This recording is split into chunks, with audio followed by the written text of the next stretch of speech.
Since 1984, Bagby Wealth Management has assisted clients in reaching their personalized financial goals. Whether it's retirement, investments, or securing your family's future, we're here to guide you every step of the way. For more information, please call or visit our office in Dexter today. Your path starts here. I'm Kelly Medley, and I bring the flair to list your home with expert care.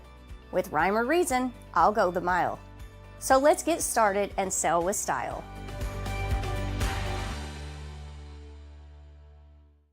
At Focus Bank, we understand your community because it's our community too. With branches across Southeast Missouri and Northeast Arkansas, Focus Bank offers services such as fraud protection, really free checking, and mobile banking that lets you bank simply and securely, anytime, anywhere. Stop by any of our branches or visit us online to open an account today. Plus, you'll receive an awesome free gift just from opening your really free checking account. And when you refer someone who opens an account, you'll both receive a gift. Focus Bank, member FDIC, equal housing lender.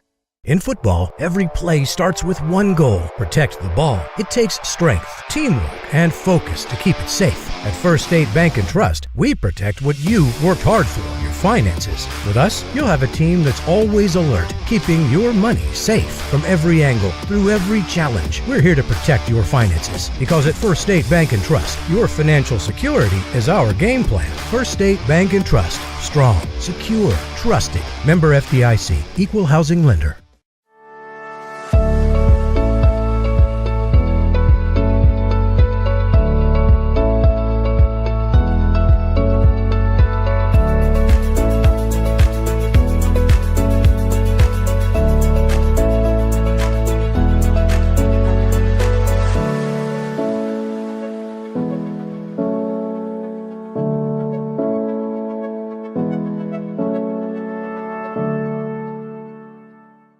American energy dominance. It's how we secure our future. By harnessing homegrown energy, we fuel our economy, power industries, and drive innovation. At NextEra Energy, we're investing more than any other company to deliver low-cost, reliable energy that powers our country's future. NextEra Energy Resources, ahead of what's next. Each morning as the sun rises, we get to work, right here in our own community, crafting cabinets with precision and care. Dedicated hands bring wood to life, shaping not just cabinets, but tradition, proudly supporting the families and values we share. From our family to your home. WW Wood Products. Built here, built strong. Welcome to First State Community Bank, where the community is at the heart of everything we do. At FSCB, we're your trusted neighbors, committed to strengthening the connections that make our town thrive. You get more face time with our dedicated team to understand your unique needs and help guide you to financial success. We also provide the latest technology, so you can enjoy the convenience without compromising the personalized touch. Experience our hometown advantage with modern conveniences. Visit us at fscb.com. At SEMO Health Network, we strive to provide caring and affordable health care. We provide medical, dental, OB, and behavioral health services to everyone that may need it. For more information, visit our website and let SEMO Health Network take care of you. Your animals depend on you every day. So we build equipment you can depend on every day. So cutting hay, feeding livestock, and managing land is easier. Loaded with intuitive, innovative features and tech, Case IH equipment isn't just built to work. It's built to work for livestock producers. Case IH, built by farmers. Talk to your Baker Implement dealer today. Mathis Funeral Home of Dexter and Bernie strives to provide their community with the accommodations and services needed to relieve your family during times of loss. For more information, give them a call and see how Mathis Funeral Home can help meet your expectations in celebrating your loved ones.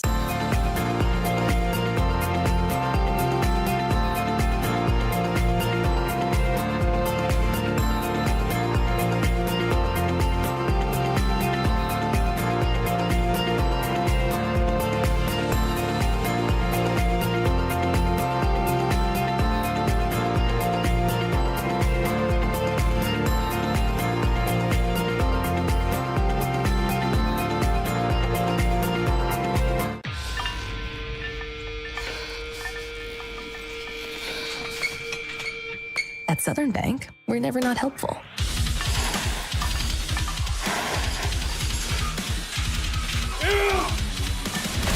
Attaboy. Way to hustle for the muscle. Helping positive gym bros and everybody else. Agriculture is not a fad, and it's not for the faint of heart. Long days become long nights, sacrificing time away from your family, even on weekends, just so you can get the crop in and get the crop out. This is your way of life. At Farm Credit Southeast Missouri, we are 100% bought into your commitment. Because we are customer-owned, it is our mission to be your ag lender, and we intend to be your value-added partner for next year and the long term. Your ag lender will always be there. I'm Kelly Medley, and this might just be the one you've been waiting for. 2-bedroom, 1-bath home in Puxico featuring updates, a detached garage, and a basement full of potential. I'm ready when you are. Let's talk. In farming, the weather always cooperates. The soil is always balanced. Seedlings always flourish. But that's fantasy. This is farming. Seed, bred and tested for your reality.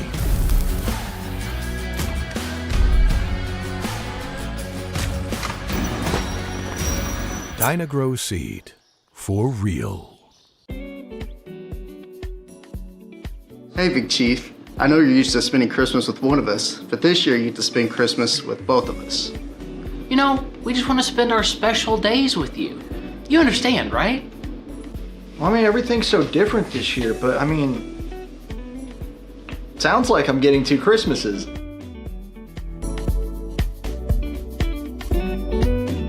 Oh wait, does that mean I have to make double the graphics this year? Yep, good luck. Since 1984, Bagby Wealth Management has assisted clients in reaching their personalized financial goals. Whether it's retirement, investments, or securing your family's future, we're here to guide you every step of the way. For more information, please call or visit our office in Dexter today. Your path starts here. I'm Kelly Medley, and I bring the flair to list your home with expert care. With rhyme or reason, I'll go the mile. So let's get started and sell with style.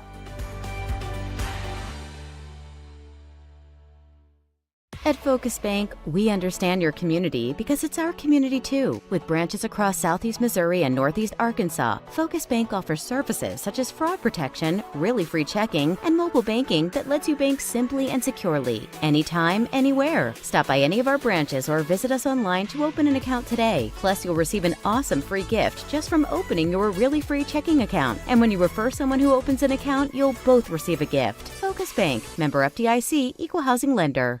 In football, every play starts with one goal: protect the ball. It takes strength, teamwork, and focus to keep it safe. At First State Bank and Trust, we protect what you worked hard for, your finances. With us, you'll have a team that's always alert, keeping your money safe from every angle, through every challenge. We're here to protect your finances because at First State Bank and Trust, your financial security is our game plan. First State Bank and Trust. Strong, secure, trusted. Member FDIC, equal housing lender.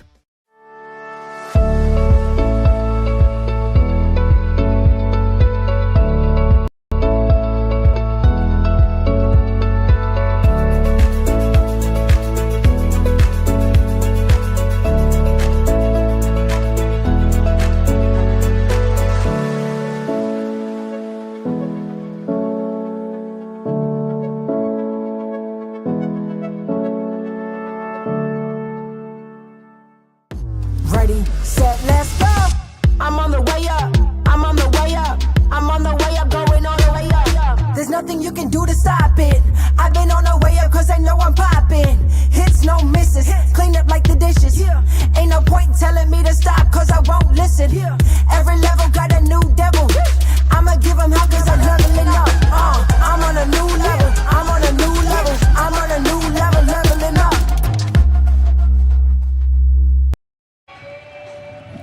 Good evening and welcome to another Friday night under the lights for high school football on Aycorp Sports. We are here at Charles Bland Stadium on the campus of Dexter High School for a matchup between the undefeated hometown Bearcats hosting the Kelly Hawks on homecoming night. Alongside my broadcast partner for tonight, David Jenkins, I am Bobby Auburn. David, welcome back. Thank you, Bobby. It's great to be back in the booth with you tonight. It's homecoming here for the Bearcats as they take the field.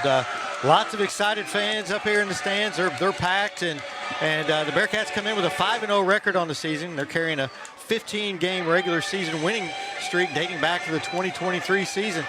Bearcats offense is led by junior quarterback Will Geatley, and it features 2 400-plus yard rushers and seniors Devin Turnbow and Jason Hrvojevic. The Kelly Hawks defense has been pretty stingy this year. So far, they've given up 26 in each of the last 2 weeks, but it's been pretty tough this year. The Hawks will be looking to slow down this Dexter running attack, though, and they'll keep the Bearcats and try to keep the Bearcats out of the end zone. Dexter's looking to put on a show for this large homecoming crowd and move to 3-0 on the SEMO Conference in the SEMO Central. This is only the second ever meeting between these two teams, Bobby, with Dexter taking last year's first ever meeting 48-8. And that being the reason Kelly has moved into the SEMO Central Division. So this is a must-play game for the SEMO Conference Showdowns for those guys. Also, let's get into this Kelly team. They were built around their defense this season. They lost to Charleston 22-14. They won 16-14 against Scott City.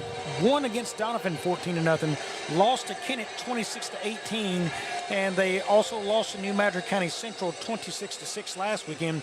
But it's a defense that really carries this team. The offense, David, has been a little bit of a struggle this season. Yeah, it has. They're giving up just under 18 points a game. I mean, that's they're built around their defense. They're kind of an old school team. They're going to come out in the I formation and look like teams did, 30, 40 years ago with the in some of the stuff that they run. But they're not going to be in any hurry. They're going to run that play clock down, and that complements their defense, which is pretty tough. They've got some good linebackers, and they really get in there and mix it up. They're a very physical team, and their defense is really, really nice, and it's kept them in a lot of games.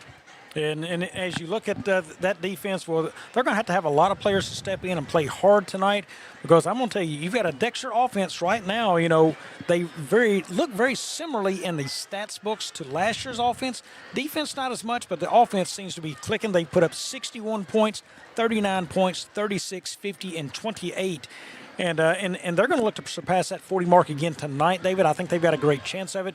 Look, this team is built for steam, and they're going to control the football and pound you with it, but they're going to put up points.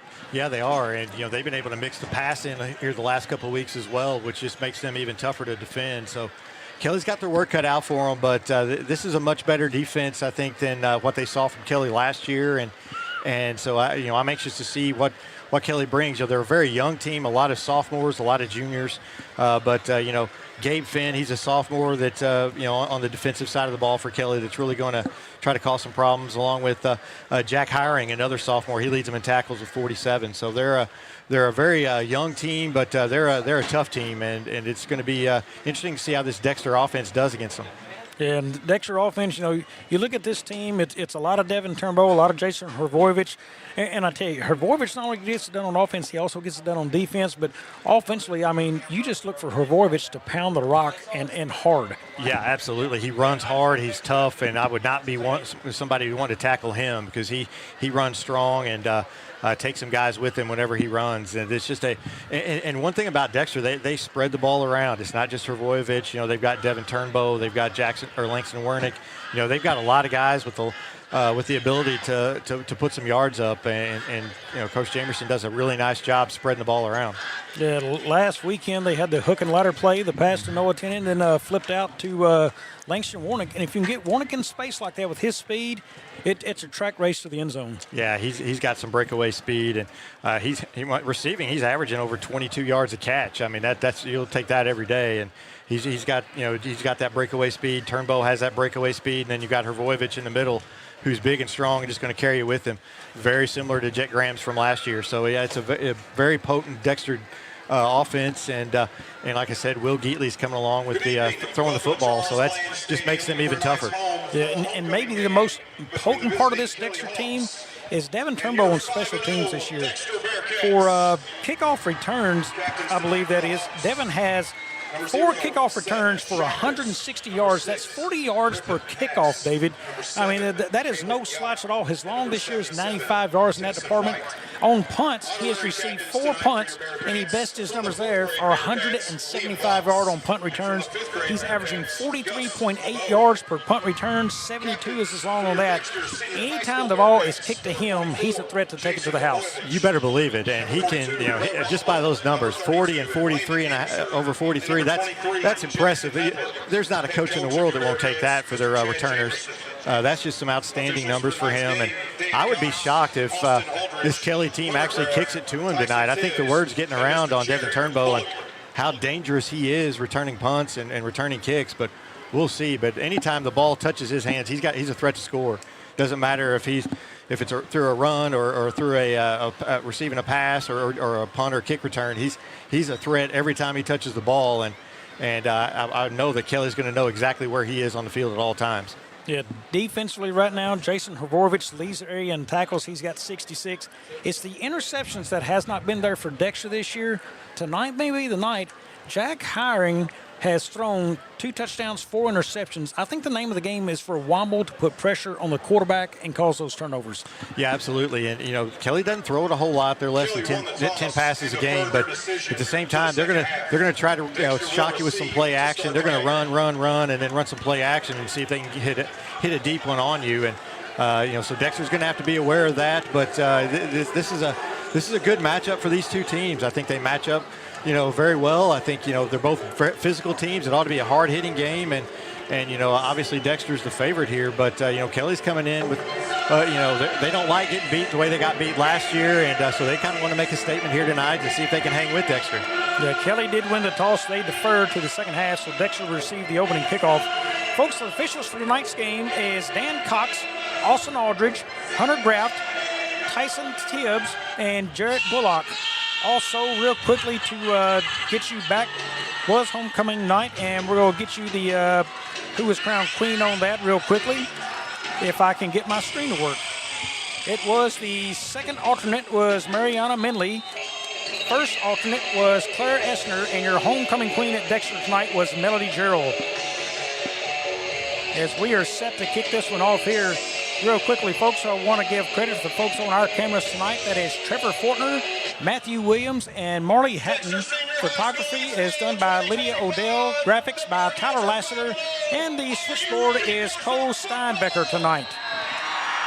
We are set to kick off. That is number 9. That is Hayden Ruff to kick it off, and he does. It's a short kick upfield, and that's going to be taken by Dexter there. They'll come all the way across field. That is Warnick. He gets it up to about the 42, and that's where Dexter will start their first offensive possession. Yeah, right on cue. They don't kick it deep, and so they get it up to Warnick, but Warnick's just as dangerous. When you give him space, he is very dangerous. Yeah, that may be playing with fire too, kicking to him. But freshman kicker there for Kelly. He's Hayden Ruff's a freshman. Will Geely with his first drive of the night. He is 31 of 48 passing the ball this year with 547 yards. That is good for a 65% completion on this season. He does have 6 touchdowns to go along with 4 interceptions. Hrvorovich, the back to his left. Turnbow in motion. Geely will pass. He's going to throw it long. He's got a man out in front. That is Warnick, and incomplete. Could only get one hand on the football and just out of the hands there. Yeah, it looked like his other hand was kind of tied up with the Kelly defender. They were kind of hand fighting there, and he wasn't able to corral it with that one hand. But that ball was on the money right there. If he was able to get that second hand on it, I think that was a catch. Yeah, nice coverage on the outside. I believe that was maybe number 2, Zach Heilman. Yeah, Zach's a senior, one of the few seniors on this team. I think they just have 6, so big play there by Heilman. Dexter, familiar wing T, or is Turnbow. He tries to get it upfield, does. Nice gain. He's going to get the first down and more on that play as he is down to about the 41-yard line. We've talked about Hrvorovich being strong and dragging people. He was dragging 5-6 defenders right there for an extra 5-6 yards. And Turnbow was really patient in that run, David. He didn't just blast through that time. He just stayed in behind blockers and found his way to the first down. Yeah, he was. Great vision there to find that hole and just kind of take your time and work your way through it. Folks, a lot of good games going on in the area. We will keep you up to date on those as well. Big one, Scott City and Caruthersville. Dexter folks will pay attention to tonight. Here's Hrvorovich up the middle. He's going to be a gain of about 8 on the play. One thing I've noticed right off the bat is this offensive line of Dexter is pushing Kelly off the ball, and the ball carriers aren't getting touched for about 5 or 6 yards. And that was a big discussion coming into the season. How is Dexter going to fare? They lost. Everybody on the offensive line is gone. Landon Anderson on holdover, and he is now on the defensive side, so you had to rework that line, and they have played very well this year. Yeah, absolutely, and they just keep getting better and better. The more that they play together, the more they gel, they just look better. Here is he, hand to Turnbow coming near side. He's going to cut back to the middle, and he's going to make another move. Runs over a man, and he's now inside the 30, and runs over another to the 25, the 20. Nice, strong run there by Turnbow. Again, he's showing some good vision, not just speed, but he's showing some power there as well. Yeah, right now, Kelly is getting manhandled up front, and that has been the bread and butter of this team this year is their defense. Yeah, it has, and their linebackers are just, they're getting 5 or 6 yards before their linebackers can even touch them, and that's going to be a problem if this continues the rest of the game for Kelly. Dexter's just kind of running at will right now. Geedley in the gun, 2 wide set, fake hand. They're going to look to pass. He goes to Carson Hurd to the end zone, over his head and incomplete. That will bring up a 2nd and 10. Yeah, it's almost like the receiver there kind of broke off his route just a little bit, kind of slowed up, and I think Geedley was expecting him just to continue running that streak. Carson Hurd, a big figure out there. He stands about 6'4" on the field. Good target for a tight end right there. Good blocking tight end for that size. I can tell you that's a kid to keep an eye on, especially as he moves on through his season. Absolutely. He had a big catch against Malden in the first game of the year. Here's Geedley. That's going to be a double hand. It goes to Warnick, and he fumbles the football. Picks it back up, and that is going to go for a large loss for Dexter down at the 27-yard line. Yeah, he had all kinds of room on that left side if he'd have held on to that ball. He probably could have scored right there. He had all kinds of room. It just came out of his hands, and Dexter's fortunate to still have possession. So now Dexter in a 3rd and 17. Ball lies at the 27. That is Warnick to the bottom of the screen here. Noah Tennant to the top. Here's the play, fake hand. He will pass. He's going to go over the middle to Hurt, and it's caught. Touchdown, Dexter. That was very pretty, and you just talked about him, and he makes a big play right after that. Carson Hurt with a great catch and a great throw. Put it right on his hands, just over the outstretched arms of that defender, and just a really nice play there for Dexter. Yeah, same play. They realized the first time it was incomplete. They had the man beat over the top. Just get it over the top where only Hurt can catch it. They did, and they got the touchdown. Now for the extra point, it will be Neely to hold, Medler to kick.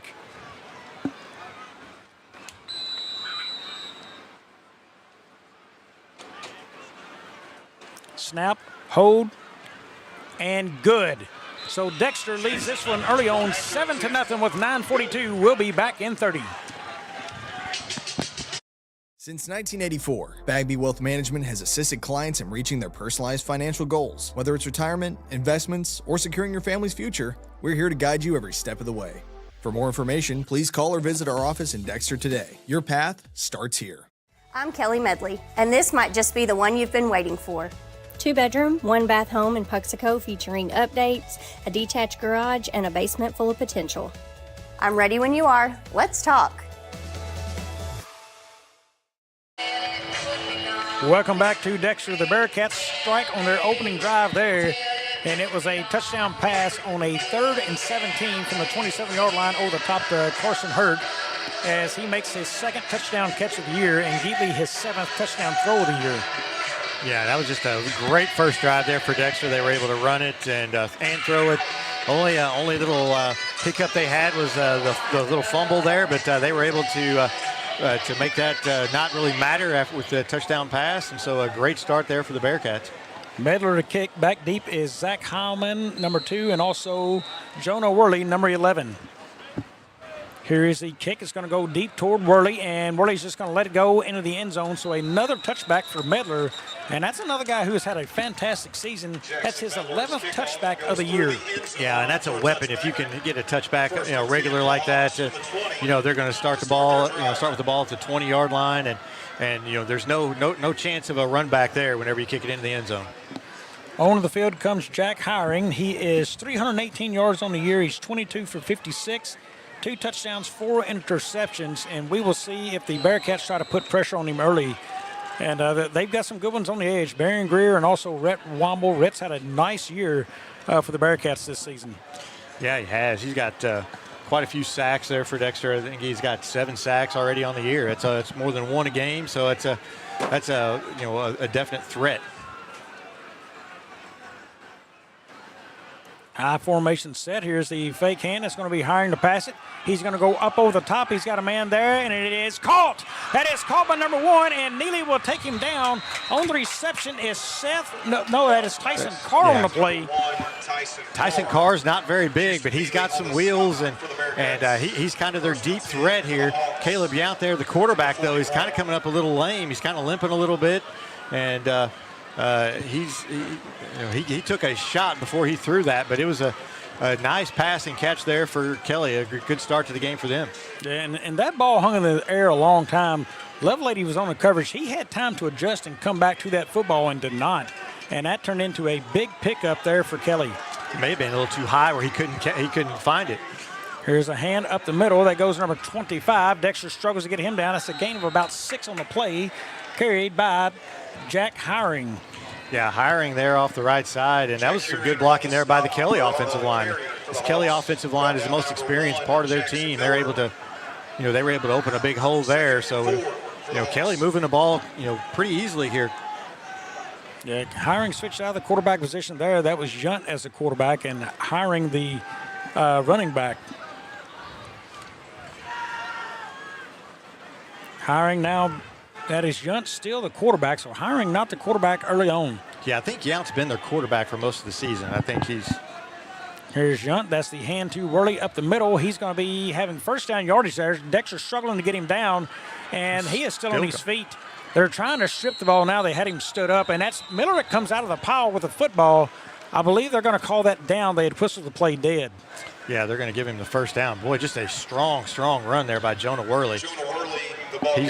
He's their leading rusher, and boy, he really kind of carried some Dexter Bearcats right there. Jonah Worley has rushed for over 500 yards this year. So Dexter decides they want a timeout to think things over on the defense. We're going to take one as well. We will be back here on Aycorp Sports. Mathis Funeral Home of Dexter and Bernie strives to provide their community with the accommodations and services needed to relieve your family during times of loss. For more information, give them a call and see how Mathis Funeral Home can help meet your expectations in celebrating your loved ones. I'm Kelly Medley, and I bring the flair to list your home with expert care. With rhyme or reason, I'll go the mile. So let's get started and sell with style.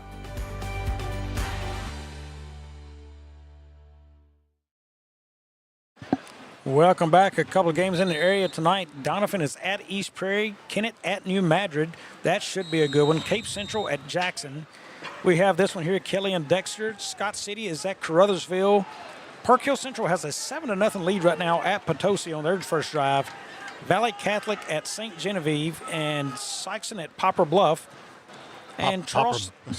Poplar Bluff just took a 7-0 lead in that game. Yeah, so they're up there. And also Charleston at Saxony there. Here's a play up the middle. That is number 0 there, tackled by, that is Seth Shackles, tackled by Turnbow. Big first down there for Kelly. Yeah, they're just gashing the Bearcats defense right now, and some good blocking up front there for Kelly. And Portersville also at Malden tonight, and Hayti had to forfeit. I do not have the details to Parkview on that one, but that is a forfeit game. Kelly looking just as impressive as the Bearcats on their first drive. A big pass play, and they have run the ball at will so far. Worley deep back in the eye. That is Yount, the quarterback. Here's the play. Goes to Worley. He looks for room, and he's going to be tackled in the backfield. That is Rhett Womble back there. Big play there by Womble. Womble, he came off that edge and was able to get a stop there. And Dexter kind of needed that because Kelly had a lot of success so far. Big stop there by Dexter. And a loss of 3 on the play, so that sets up a 2nd and 13. David, I got to think Kelly's going to be more comfortable running this football in this situation. The one pass they had was a little underthrown. Only thing I could see is a quick out, maybe the flats. I would expect it to be on the ground. I'm with you on that. Here's the play. It is going to be hiring up the middle. He's going to fall forward for maybe 2 yards. So a 3rd and 10 situation now. Do you gamble through the air? I don't know. I think, this is definitely passing down 3rd and long, but, I don't know. I'm kind of like you. That first pass was kind of floated through the air a little bit. You definitely don't want to float it down here. 4 down territory, I believe. Yeah.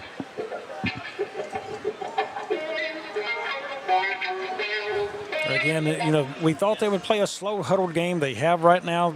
They huddle every play. They're going to bring it to the line slow. They've got that under 10 seconds now to 7 on the clock, 6, 5. They get that off. Here's the fake. Yunt will pass. He looks. He's going to step up in the pocket now and run. He's got it down to the 5-yard line, and down at the 5 is where they mark him. Caleb Yount kept it himself. Smart play there by Yount. Nobody was open. He was able to scramble with it, but that's going to make it still 4th down and about 3. So we'll see what they do here. 4th and 3. Yeah, the field gets really tight in this situation. 4th and 3.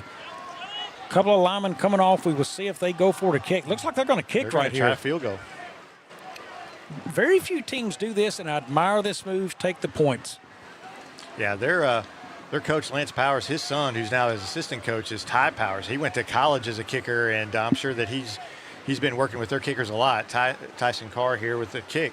Here's Tyson's Carr kick. It is up, and it is good. So he puts him on the board. Tyson Carr with a field goal here. He makes it 7-3, 5:38 left. We will be back here in Dexter. At SEMO Health Network, we strive to provide caring and affordable health care. We provide medical, dental, OB, and behavioral health services to everyone that may need it. For more information, visit our website and let SEMO Health Network take care of you. If not, we're going to be talking forever. That We sounds are good to me. back. So Kelly on the board on their first drive as well. The field goal kick was good. That makes it 7-3. I just told you, David, I admire what he did right there. Not many guys would do that. And he wanted to keep the game close. Kick it to 7-3. Hey, you're in a ball game. Yeah, absolutely. And, now your defense just has to get a stop. You can't trade touchdowns for field goals. You're going to have your defense get some stops here. But yeah, you want to put some points on the board and keep this thing close. And that was a tough kick by Carr from that left hash, and he put it in there. So a nice job from him. Here is Ruff, the kicker. Turnbow still back deep. And they're going to kick that medium field, so that'll be Warnick comes up and catches at his 20. He now looks, he's going to cut it near side and wrapped up there, falls down at the 31-yard line, we'll call it. And that's where Dexter will start their second drive of the night. Yeah, their second kick, and it doesn't look like they're going to give Turnbow any opportunities on the kick return. So, yeah, well, one would wonder at what point does Turnbow move up? Yeah. And at that point, one would wonder when they kick it away from him. Kick it away from him. For our class of 1975 folks. So here's the Bearcats. They are back in the wing T formation. That is Warnick to the top of it, Turnbow to the bottom. And here goes the play to Warnick. He's going to get outside. He's got blockers. He's going to go up the sideline now to the 50, down to the 45, and taken out of bounds there by number 25. That is Jack Hiring on the tackle. Great run there. And again, Dexter with some great blocking up front, and he got around that corner pretty easily and was able to get a big gain. Yeah, big run for Dexter, and they have chunked out a couple of them so far this game. And all those runs, it starts up front with that offensive line. They're doing a fantastic job. Back to the wing tee. Now it is, looks like 10 into the top of the screen there. Here's Warnick in motion. It's going to be a hand up the middle. Hrvojevic, he's got nice yards on first down. A pickup of about 4 on the play. Jason Hrvojevic, the ball carrier, brought down by number 0, Yeah, just solid. And Kelly player kind of got ran over right there, but he's holding his arm a little bit, so he'll come off. Yes, Seth Shackles on the tackle there for Kelly. That is number 6. Griffin Pass coming out of the game there, a little shaken up on the play. New running back for the Bearcats, number 33, Gavin Passley now into the game. He is to the right of Geatley. Here is Turnbow. He's got it near side. He's going to push through. He's got the first down now to the 30. Makes a man miss. Now it cuts back to the 20, inside the 20, down at the 16-yard line. Just a fantastic run there by Turnbow. He had some excellent blocking out in front of him. Passley came in, caught a big block there right on the edge, freed him up, and then once he got past those blockers, Turnbow just made, made a couple guys miss and gained an extra 10 yards. And I don't think people realize how big the body of Turnbow is. He's probably going to be a 6'1", probably 205, 210 set kid. He is just a big, big, strong back. Here's a play. Passley up the middle. He goes, falls forward for about 3 on the play. Tackle there by number 77. That is Tennyson White. Another nice run there by Dexter. And, Passley's somebody who's come in. He don't say his name a lot, but he comes in and spells Hrvojevic here and there and does a nice job running the ball. And very importantly, so Hrvojevic has to go both ways. That's a lot of tackles and hitting he does there, also with the running back spot. And it's nice to have a Gavin Passley to step in. Yeah, absolutely. And then that also gives him some reps for next year as he's just a junior. Turnbow now your featured back. Hrvojevic up near the line. Pitched outside to Turnbow. He's going to try to get the corner and cannot. That is a great play there. That is number 22 on the play, Leland Patrick for the Kelly Hawks. Yes, great job there by Kelly. Just kind of grab him and then just everybody rally to the ball. A good job there by Kelly, not letting him get outside. Yeah, you talked about that offensive line earlier for the Dexter Bearcats. They didn't get up and pick up that initial block to the outside there. They couldn't contain that shoulder, and he just got up and made a fine play on Turnbow. Yes. Here's a play. Fake goes inside now to Warnick down to the end zone. Touchdown, Dexter.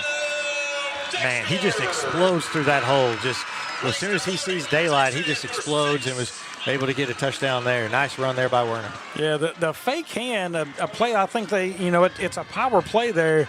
And a fake hand one way and they turn around and give it the other. It's well disguised, hard to see, and you get the pull guard going out front, and Dexter just explodes through that play. A play they ran last year for great success, and another one here tonight. Yeah, it's just one of those very pretty misdirection plays out of that wing tee. Medler to kick. Snap, it's a good one. Kick is good, so Dexter now up 14-3 in this one. 2:57 to go. We will step aside and come back with scores in the area. Each morning as the sun rises, we get to work, right here in our own community, crafting cabinets with precision and care. Dedicated hands bring wood to life, shaping not just cabinets, but tradition. Proudly supporting the families and values we share. From our family to your home. WW Wood Products. Built here, built strong. Welcome back. David, our friend James Hodges is celebrating at large right now. East Prairie has a 6-0 lead on Donovan. Kennett up 8-0 on New Madrid early there. Also reporting Park Hill Central and Potosi is tied at 7. Valley Catholic is on the board. They're up 7-0 at St. Genevieve, and that's all the scores we have reported as of now.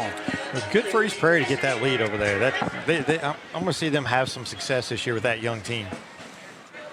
They're young, they are. I actually thought Donovan might have the advantage there. The kid on the outside, I forget his name, Caleb Putman. Putman, yeah. Well, he has been really strong as we've got a dead ball kick there. Yeah, that Putman kid, he's a heck of a player. He's got some speed.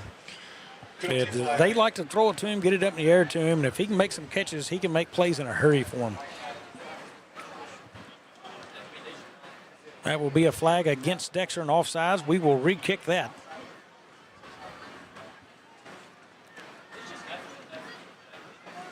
So they will kick that off from the 35 now. Let's see if he can get it in the end zone from the 35. Offsides against Bearcats. They will re-kick. Worley and Howman back deep to receive.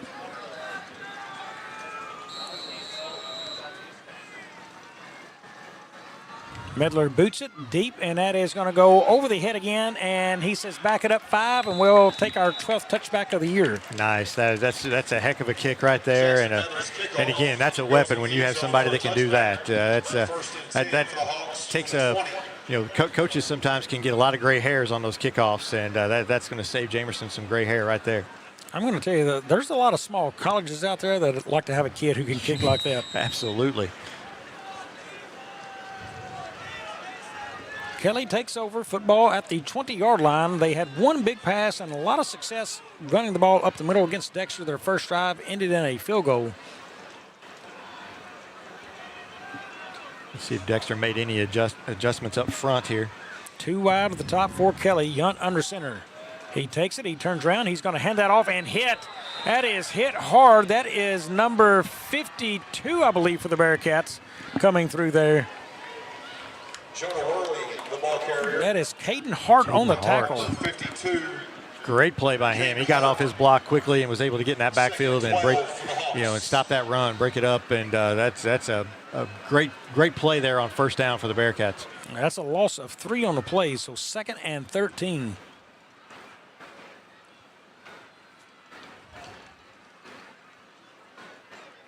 Kelly will come back set, hiring now to the side of Yunt, who is in the shotgun. 3 wide set. Here's the play. Fumbled on the play, and that is down immediately.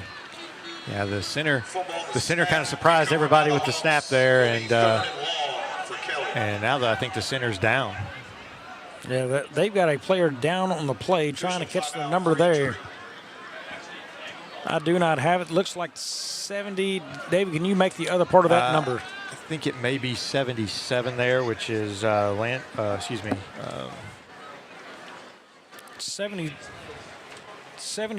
That is Tennyson White.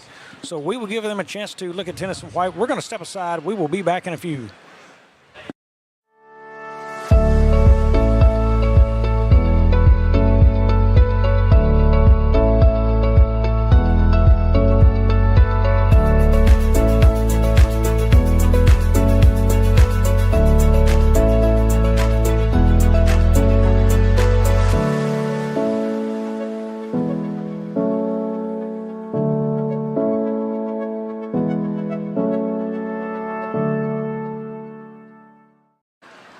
Welcome back. So a loss of 3 on the play and then a fumble snap and your center gets hurt.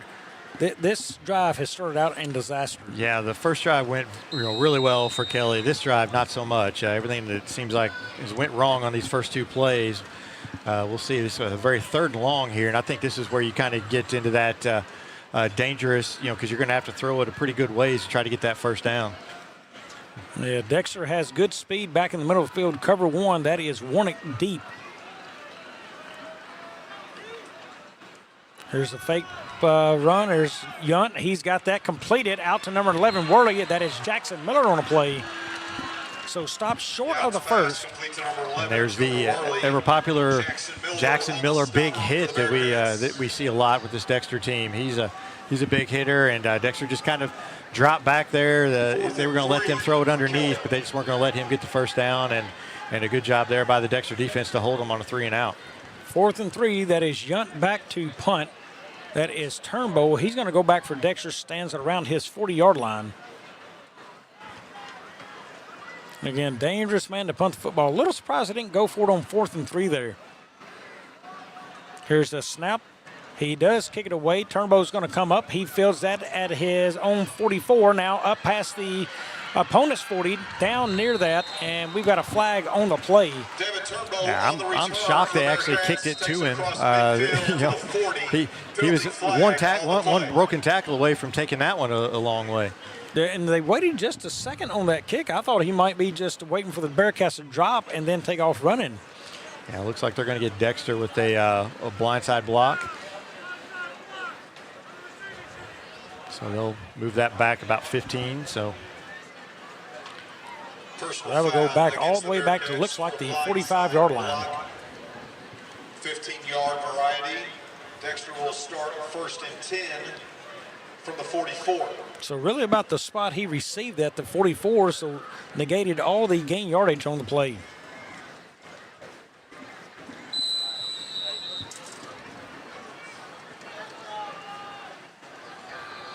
Geatley is joined beside Hrvojevic there. He's in the pistol formation behind him. Here's a play, 3 wide. Geatley will look to pass. He's going to throw it out over the top to Turnbow and incomplete. Turnbow never saw the football. Yeah, he was wide open. He just didn't see it. He never picked it up when Geatley threw it. Penalty flag on the play. Flag on the play. And that's going to be a hold against Dexter, so that will back them up 10 there. Yeah, that was a real pretty play there. Turnbow was just not able to pick the ball up once it was thrown, and he zigged, and I think Geatley thought he was going to zag there, kind of threw it off to the right, and then of course the holding will move it back even 10 more yards. So, but David, week 1, a lot of people talked about the penalty flags killed Dexter. It was an ugly game, ugly win for him. Tonight, we're seeing some of those things pop back up again. I'm sure Jamerson will want to see that cleaned up as this one goes on. Here's a play coming, Warnick near side. He's got a couple blocks. Now he's got open room. He's out to the 50, down to the 40. He cuts back to the 30, all the way over to the 20. He's got a man to beat there, and down at the 12-yard line is Langston Warnick. Just an outstanding run. He kind of just ran out of gas there at the end, but a great run, a great block. I believe it was by Turnbow here at about the 45-yard line.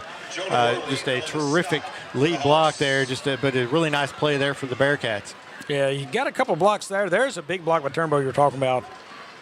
The cutback's really what kind of took the wind out of his sail there, and that let Kelly catch up to him. Yeah, still a really nice gain there from Wernick, and so close to breaking that one all the way to the end zone. If he doesn't check up for the one guy out in front there, he's gone. Yep. Geatley in the shotgun. That is Passley behind him now. Here's the play. Goes to Gavin Passley. He's up the middle. Pushes 4 down to about the 6-yard line. So nice pickup from Dexter there on first down. Pickup of 6 on the play. Yeah, it just seems like this Dexter team is able to just gash them, anytime they want to run it. Well, that will take us to the end of the first quarter. It's Dexter 14, Kelly 3. We'll be back here in Dexter.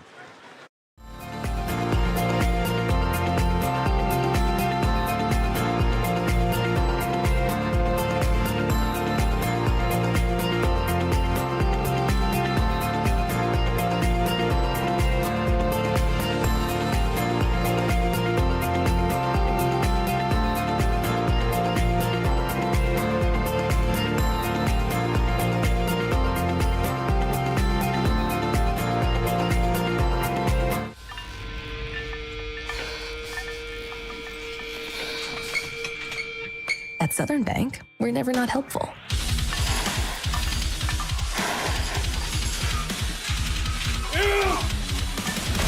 Attaboy. Way to hustle for the muscle. Helping positive gym bros and everybody else. Welcome back to Dexter. Folks, this is the end of week 6 as we look at this one, and high school sports on Aycorp Sports has been another amazing week. Next week, we start the week in a big way with Class 5 District 1 volleyball matchup. The Farmington Knights travel to Jackson to take on the Indians. Next Friday, we will be back here in Dexter for the battle between the Dexter Bearcats and the Kennett Indians. Another big one coming your way. Yeah, Kennett has a 16-6 lead over New Madrid right now. Here's the play. That is Turnbow looking to go inside. He does. Give him 6. Touchdown, Dexter. And he was never even touched. Just great blocking up front. And he just, and like you said, he just kind of picked his hole, kind of just followed his blockers, and just a great run there. Never even had to really turn on the jets. Just followed his blockers for an easy touchdown. Yeah, for the most part tonight, Dexter's front line has made it look easy as Medler prepares to kick. That'll be Neely on the hold.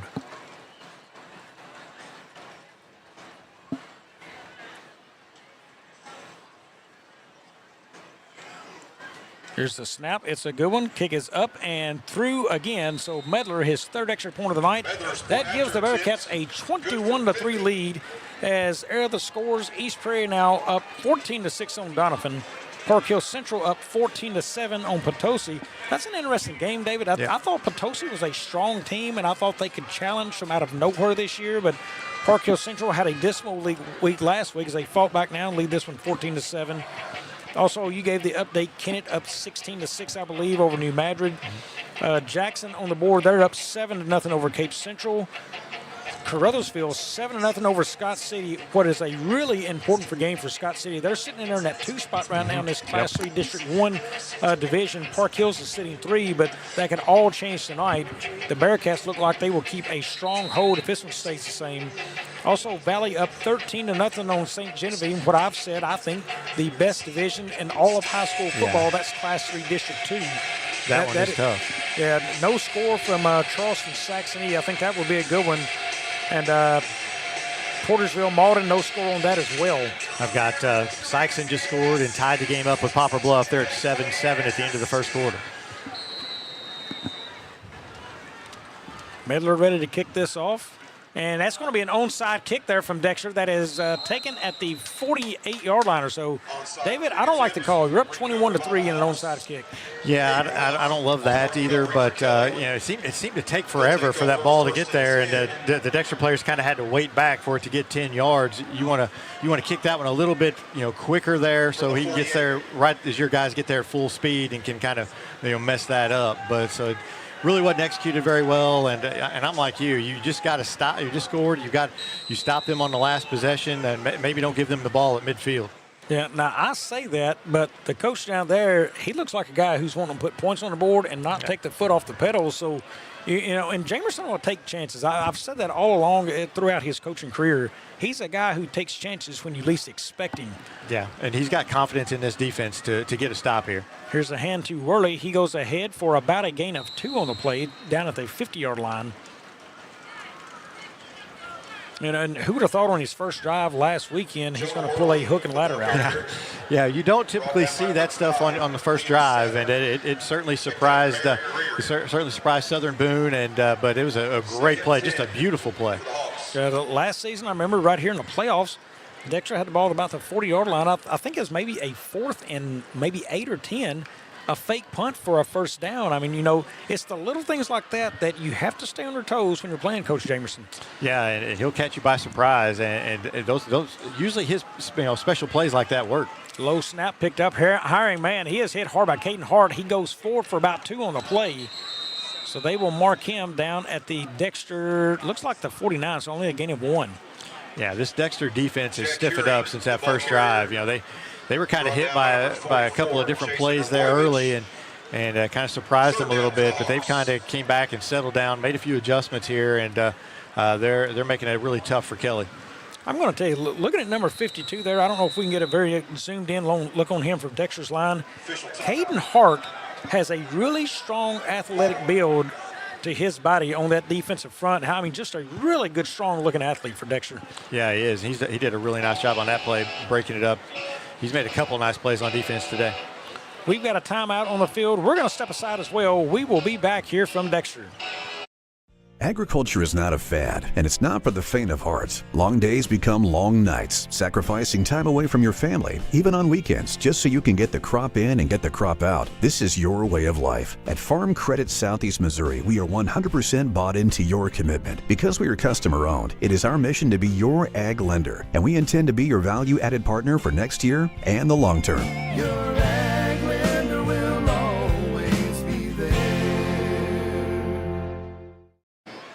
Welcome back here. Yunt in the gun. He's got Worley beside him. 3rd and 7. Here's the play. Fake hand to Worley. Yunt's going to pass it. He looks. He's got pressure coming from Dexter. Rolls away from it now. And he's just going to throw that in. It's complete. That is caught by number 1. That is Tyson Carr on reception. And that is good enough for a Kelly Hawk first down. I'll tell you something, Yount, he looks very similar to the quarterback last year for Kelly and Skylar Still with the way he's able to run and throw on the run. He made a really nice throw there to Tyson Carr, who found a nice little soft spot there, and just a nice little play there from Kelly. That looked like a busted play, throw it away and punt. And he found a receiver right on the sideline. Credit to Tyson Carr. He come back to that football to catch it right there and step out of bounds. Yeah, absolutely. A really nice play from him. He's a good little receiver. Back to the I formation. That is hiring your deep back. Here's the play. Yunt's going to keep that. It's an option, and that option's going nowhere. Dexter's going to take him down. That is number 32, Landon Anniser, on the tackle for a loss. Yeah, really nice play there by Dexter. It was a broken play there for Kelly. He went to hand the ball off, and his running back went to the other side. So it was, busted from the beginning, and Dexter came in and threw him for a loss. And not really sure what's happening there either, because once that play goes, he's got to read that early on the pitch or no pitch, and he let that get way too close and in tight on him. Yeah, his running back went to the right, and he went to hand it off on the left, and I think that it took him a second to realize that he just needed to take off and run with it. Worley now the back beside Yunt. Here it is, hand to Worley. He's going to go up the middle, runs into a lineman of his own, pushes forward, and there is Miller to meet him at the 40-yard line. So back to the original line of scrimmage. It'll be 3rd and 10.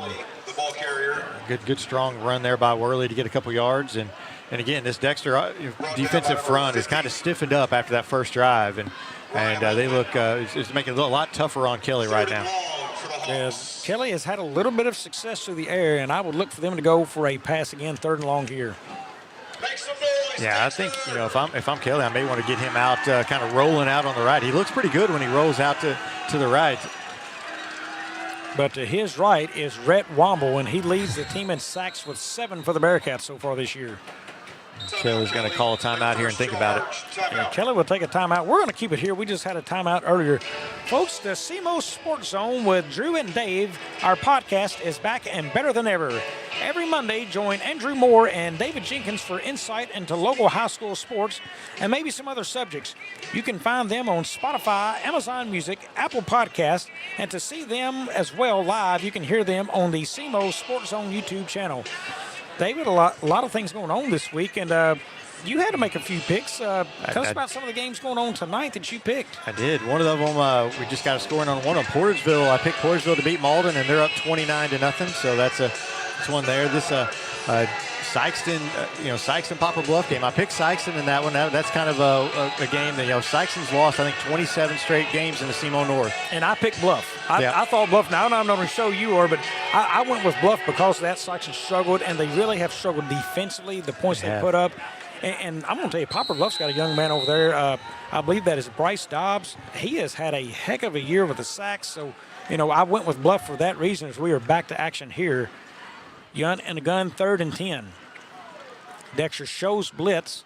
Here's Yunt, and that is going to be a pass short. He had Womble coming at him, so that is incomplete, intended for Worley. Yeah, good job by Dexter getting pressure. He had to throw from his back foot and kind of bounced it, so it'll be a 4th and 10. But yeah, you're right. Poplar Bluff, they've got some. They're not bad. Their record isn't good, but they're not a bad team. They played a really tough schedule, and I don't know. I just had a gut feeling that Sykeston may be ready for this one, and they've got Jackson next week, so you want to get this one because you're probably not going to get next week's. Yeah, Jackson will be a tough one. I think another than this one, I've thought tonight, Saxony Lutheran, that's a home game at Hawk Field, as we'll get to that in just a second here. They're going to go quick. Yunt lines up, hiring to his side. Carr to the bottom of the screen, and that's a false start, and that's going to make it a 4th and 15, almost a certain punting situation here. Yeah, that's if you're Kelly, that's the one thing you don't want to happen right there is a false start. So they'll have to bring in the punting unit here and get a punt off. But Saxony and Charleston, that's going to be a heck of a game. It's going to have a big determination on Class 1, District 1, and who gets seated where. Yeah, and I think that is a huge one because that district's kind of been open. I thought Hayti was maybe the team to beat this year, but they have not been. It's been Saxony, whose quarterback has looked fantastic this year. Kai McDowell, only a sophomore. His dad, tremendous quarterback as well. And that's a team to keep an eye on there. Yunt kicks it. It's a short kick there, and that is going to be down and touched. That's going to roll inside the 20. But that will be down inside at the 24-yard line.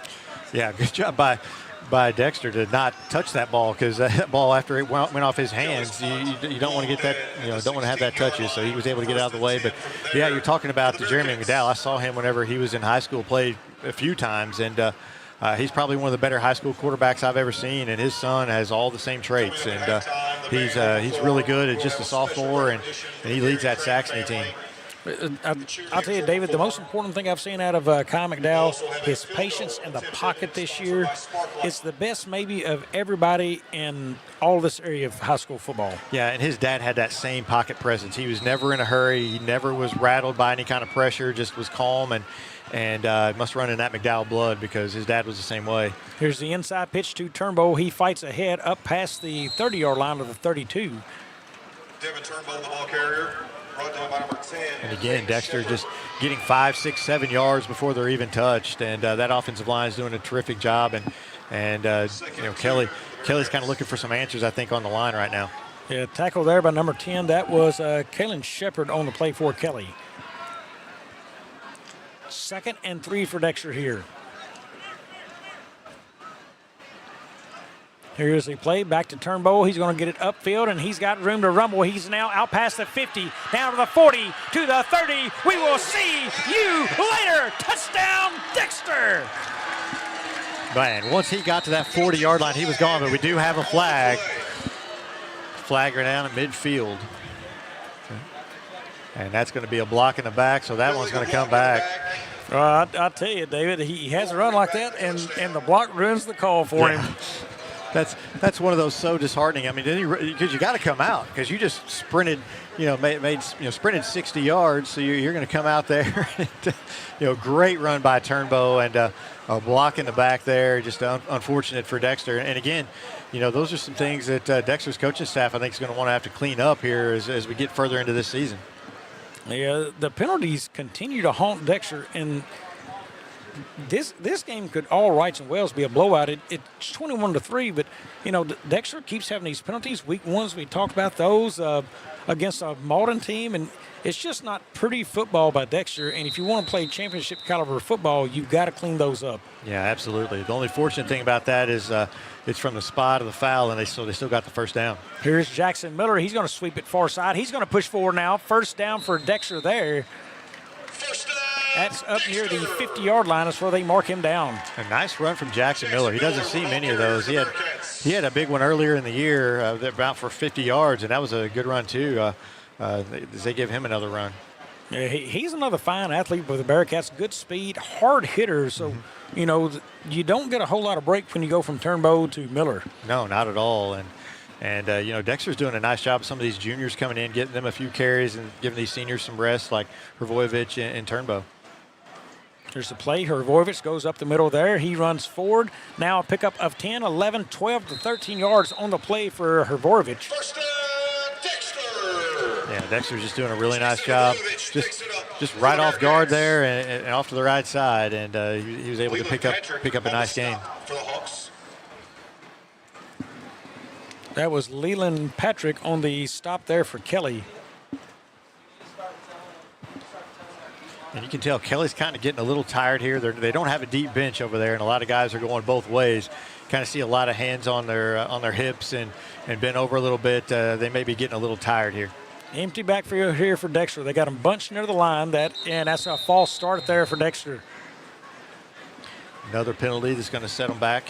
Penalty flag prior to the snap. False start against the Bearcats. 5-yard penalty remains first down. They got him. And I don't know if he was dropping back for a pass protection or if he's going to pull guard for somebody coming through in the sweep. But you would have thought of a pass coming there in the empty backfield. But early start nonetheless there by the guard for Dexter. Yeah. So we are back to it. That is Hrvojevic now. He'll be in the pistol formation behind Geatley. Everybody in tight for Dexter. There's a snap. Geatley to pass. He's going to throw that up over the top. He's got Neely, and it is caught. Neely is down. Touchdown, Dexter. Nice play there by Dexter. He had about 10 yards. 10 yards of open space there to catch that ball, and a really nice thrown ball by Geatley. I'm going to tell you, one thing you're seeing different out of Dexter this year, it is the touch from Neely. He's not throwing darts. Howard liked to throw the ball a little bit more of a dart last year. Neely is more finesse and just lay it out there, let his receiver go get it. And he has been very good at it this year. Geatley has come in a fine job. You really got to give it to the kid playing behind that for a couple years now as a junior coming in, taking the reins, and he has had a nice season so far. Yeah, absolutely. A really nice thrown ball right there. Medler boots another through, so Dexter now up 28-3, 6:11 left here in the second quarters. We will try to figure out if any more scoring has happened in the area, David. Yeah, look here, and I think still see Poplar Bluff and Sykeston are tied at 7. Well, East Prairie now 22-6 over Donovan. Kennett 16-6 over New Madrid right now. Jackson 14-0 over Cape. Caruthersville's opened up a 14-0 lead there for Scott City. So, that's just going to open that up even more for Dexter in that lead there. Park Hill Central now 21-7 over Potosi. Yeah, I think if you're Dexter, you just want to make sure you get that top seed because you want that Park Hills Scott City game. You want them to beat on each other the week before you would have to play one of them. Although, you really can't sleep on Kennett. I'm telling you, Kennett is much improved this year, and they're a team that's they're going to cause some problems to somebody in that district tournament. Yeah, very good athletic quarterback down there in Ty Jones. We will see them next week right here in Dexter. Also, Dexter's got 3 district games coming up in a row. They've got Kennett, Park Hills, and then Scott City to end the season. There is a kick. It's not going to get to the end zone. They're going to have to take that. That is Worley now picks it up. He's going to come up, and he is taken down outside the 20-yard line now. Yeah, that was almost dangerous there for Kelly. They didn't realize that was going to go in the end zone. You've got to really pay attention there and make sure that ball doesn't check up like that. A really nice kick there by Medler for it to check up. Jackson Acreage. So Jackson Acreage on the tackle there for Dexter, I believe. Worley on the return. Right now, Kelly's offense has stalled of late. David, right now, they just need a big pickup of sort. Yeah, they just need at this point, I think they just need a first down. Since that first drive, they've just really been struggling to move the ball at all. And I think they've just had one first down on the scramble play. So, they just need a first down, just have something positive here. And then that'll, hopefully build some momentum for this drive. Kelly now they have, that is Hiring in the backfield with Yunt. Here's a play, goes to Hiring. He is going to go up the middle for maybe a yard on the play, if that. Yeah, this Kelly team, they're not built to come from behind like this. They're a run team, grind it out and use that clock. And they're in a spot now where they're down 3-4 scores. You've got to really kind of throw the ball a little bit more than what I think they like to. Yeah, Young has shown the ability to pass it tonight. He's had a couple of completions. They sit in a 2nd and 10 situation. Poplar Bluff just took a 13-7 lead on Sykeston with an interception return. Here's the play. Yunt, he hands that off again. That goes to Worley. He's got a nice first down there, taken down by Jackson Miller at the Kelly 35. That was a nice hole there made by that offensive line. He was able to burst through that, get a first down, and that's that first down we were talking about to give them some momentum here, and maybe they can build off that and put together a good drive here before the half. Really the best looking play Kelly's had in a while. I mean, that thing just opened up nicely. Really good blocking up front. Hiring in the backfield now. Yunt will be under center. Wide outs to the top and bottom. Here it is. Going to be a fake hand. He'll look to pass. He's going to throw that out to Hiring in a flat. He's going to pick up about 4 to 5. He's going to break through. He's got a first down for Kelly. Yeah, Dexter was trying to strip the ball, and they forgot to bring the ball handler down. He was able to get across the line for a first down. So, Dexter trying to strip the ball and make a big play there, but he was able to get away from him and get that first down. Yeah, it looks like Chad Jamerson has seen enough. He's going to call a timeout there. And they refuse the water. I think this is going to be an enlightenment period right here. I don't think he's happy with the defense right now. Yeah, this is not one of those, hey, we're going to get you refreshed. We're going to have a little conversation timeouts. Looking down, they just got really gashed on 2 plays there. The running play up the middle, and then that one there, which should have been a pickup of maybe 3, goes for a first down. Yeah, sometimes when you get a big lead like this, sometimes you'll let up just a little bit, and I think Coach Jamerson does not want that to happen. He's kind of getting on them a little bit, getting them fired back up, and letting them know that, hey, this game's not over yet. Yeah, frustrating out of a very veteran crew, we'll say, on the field. Really, the only thing replaced was that defensive line, but outside of that, a very, very veteran crew. And you say a defensive line, of course, they play with Wammel plays with his hand on the ground, but he had a lot of experience last year and actually earned a starting job at the end of the season there as one of the outside backers. But the frustration right there from Jamerson is certainly showing. Yeah, and one thing that he did is he stopped it quick. 2 plays, okay, that's enough. We're not going to do this anymore. We're going to fix this right now. Worley, your running back. Here's the hand. It's going to go to Worley. He's going to go, and that's good yardage again by Kelly.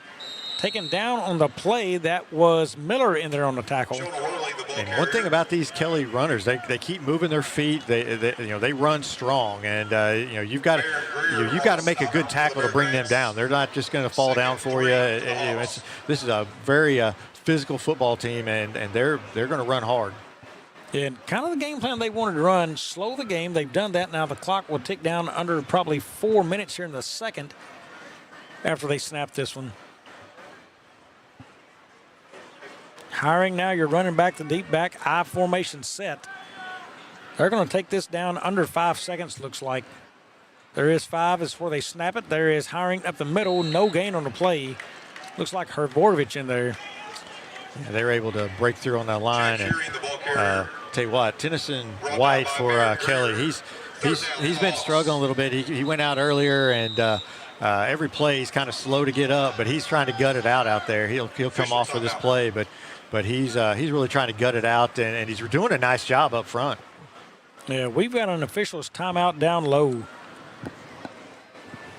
But Kelly now sits. Board shows 3rd and 3. I think that's a loss of yards. So 3rd and 4. So 3rd and manageable. They've had success on some passes underneath. I would not be surprised if they throw another pass out on the flat skin for a screen. Yeah, I wouldn't either. Something, maybe some, throw out to the flat or maybe a play action pass here. It's probably 4 down territory, so you might be able to run it here. But I'm like you. I think they throw it here, and we'll see if they can get something. Worley is your running back behind Yunt. Here's the play. Fake run. It's going to be a pass out at the flat. We called that, and he slips and falls just short of the first. Catch made by number 0. That is Seth Shackles. Yep, great call on that, just to the flat. And if he was able to keep his feet, I think he would have had the first down there. But they're going to be 2 yards short, and I'm pretty sure they'll go for it here. Yeah, 4th, and I'm going to call that a short 2 there. Yeah, they're talking to the coach over there. Big moment in the football game for Kelly. Yeah, because you really don't want to give Dexter the ball here with at midfield with just under 3 minutes to play.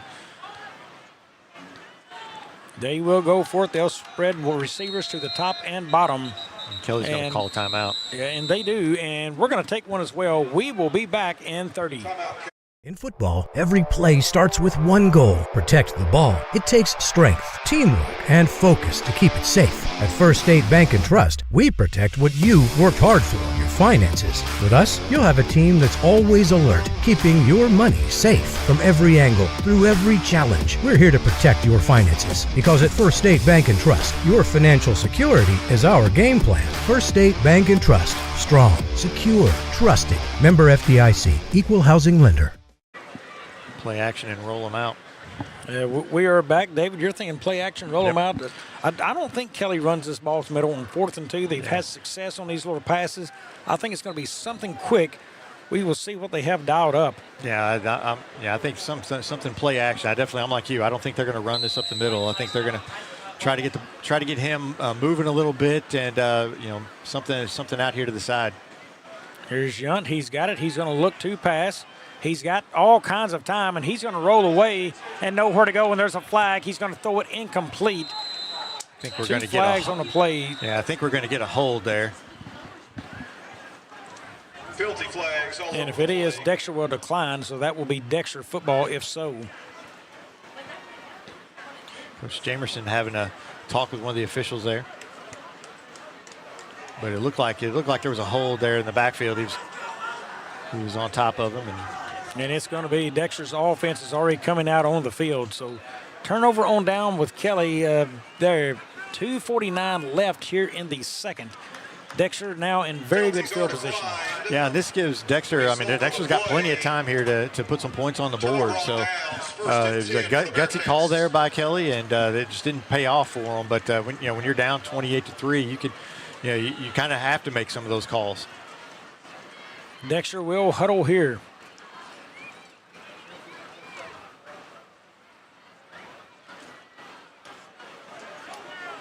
Ely comes out, has his team set. That is Noah Tennant. He is running to the top of the screen there. So back to the familiar wing tee, Tennant to the top.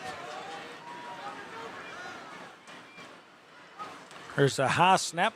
Pitch to Turnbow. He's going to cut it back near field, and he's going to get free to the 40, down to the 30, and he is going to go. Touchdown, Dexter. Yeah, no flags on that play. He got his big touchdown run right there. It was just, once he saw some green space, he was gone, and he's just got a different type of speed out there, and a great run there by Turnbow. Not in design of the play. That play was going to the other side of the field, and he just made a nice cutback, good vision there. And Devin Turnbow back in the scorebooks. I'm going to tell you, he has got to be a player. I don't know if the number's going to be there whether he share the football, but another player you would look for, an offensive player of the year type kid. Yeah, absolutely. I mean, right now, I mean, the way, Dexter shares the ball, so that does kind of take it away. But he does so many things, not only on the offensive side, but on the defensive side as well. I think he would have to be his name's got to be talked about in the Carr Trophy and things like that. Extra point from Medler, yet good again, and that's a good point. Card Trophy conversation. He's going to have tough competition up north out of Jackson. Jalen Hampton and Drew Parsons. Drew Parsons has been the real deal for them this year. Everybody talk about Hampton, and rightfully so, but Parsons has maybe just been a little bit better. Yeah, I've been super impressed with Parsons this year. He does everything well, and you're right. He's tough up there, and you've also got one down south named Sammy Bryant, who's going to be who's going to have something to say about that too, because he's putting up a ton of yards. So you got a lot of good football players in this area this year. And I think another running back that's got to catch your eye. Rustin Underwood at Scott City, which is going to be fun. We've got that game on the schedule this year. I believe James Hodges and I have that game at top of Scott City Stadium there. The Bearcats will visit them. That's week 9 we've got that game. So I'm really looking forward to that game. Scott City's got a really big bodied line, offensively, defensively. They've got some athletes on their offense, so I think it's going to be a good matchup. A lot of exciting football still ahead of us. Yeah, it is. And Dexter's got 3 tough games coming up here: Kennett, Park Hills, and then Scott City. So that's going to be 3 tough games. Like I said, district games. It's going to be tough for them. But they're going to be ready. Medler again, the touchback. I'm going to tell you, as you look forward to these next 3 games, district playoffs, Medler's a weapon. Yeah. Yeah, I mean, he can single-handedly take the football out of maybe one of your most dangerous parts of the game. Yeah, that's a huge benefit to have, and not only that, but his point afters. They kind of struggled with that earlier in the year, but now, it seems like they're pretty spot on with those now. So that's another benefit too. A lot of times, teams struggle even with that point after, and when Dexter gets it consistently, that's just a benefit. Now, I'm going to take a selfish stand and say I would like to see some teams stop Dexter and make him kick field goals, because I would just like to see how it goes. Here's a quick pass and incomplete. That is intended for number 1, Tyson Carr. Yeah, I think he saw Lovelady out there just closing in quick and kind of short-armed that one just a little bit. Yeah, he never reached with the second arm right there. I think he was afraid he was about to take a lick over the middle. Yeah, and he probably would have had he caught that. The winner of the Booster Club raffle ticket drawing is Dylan Libla. Dylan can pick up his basket. So Kelly now 2nd and 10 from the 20. Dylan Libla won the Booster Club. Yunt has Hiring to his side. Puts a man in motion. That's Worley. It's given to Hiring there. Worley, the lead blocker. Fumble. And he fumbles the football. Dexter's going to try to pick it up and does. Landon Anderson with a touchdown. And great play by that Dexter defense. Anderson picks it up, kind of fumbled around with it, but was able to grab it, corral it, and get it in the end zone. Nice job by Dexter, and another score for them. Gives them a huge lead going into half. 2 touchdowns, an amount of about a 30-second period there or less for Dexter. The run from Turnbow and then the scoop and score from Anderson, and now they have a commanding 41-3 lead, and Medler's extra point coming.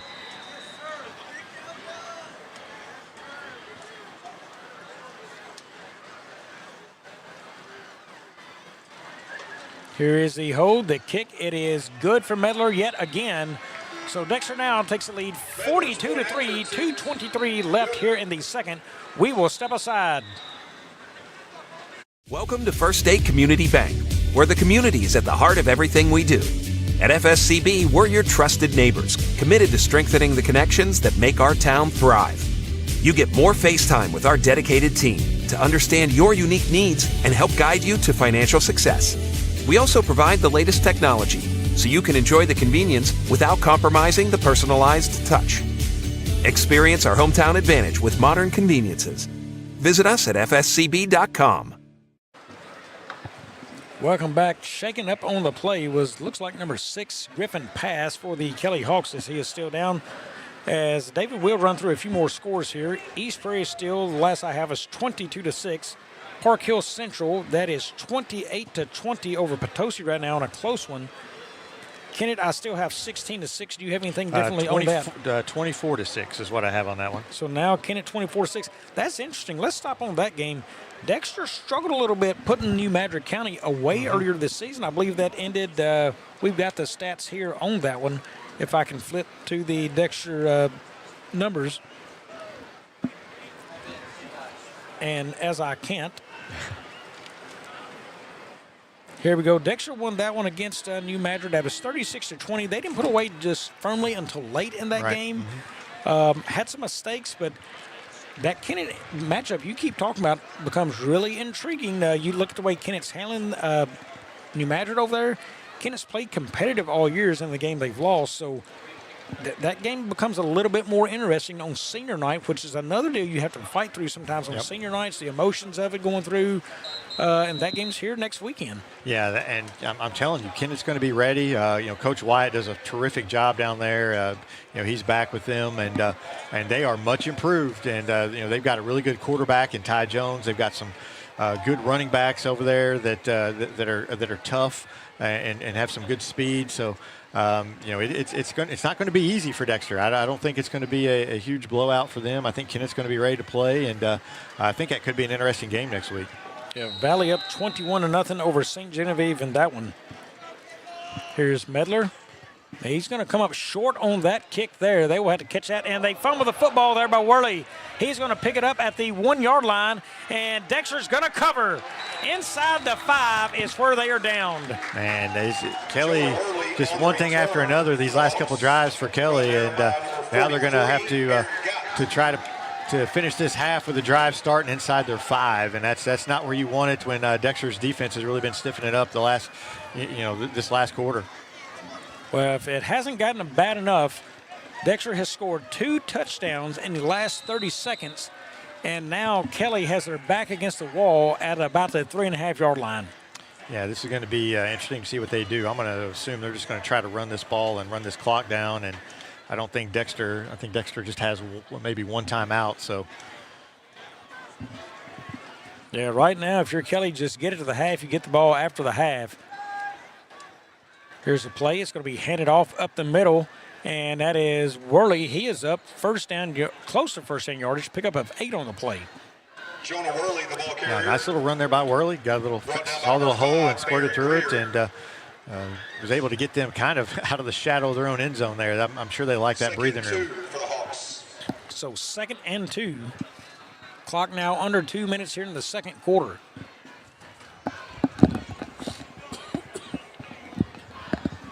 They're going to take this play clock down to very little.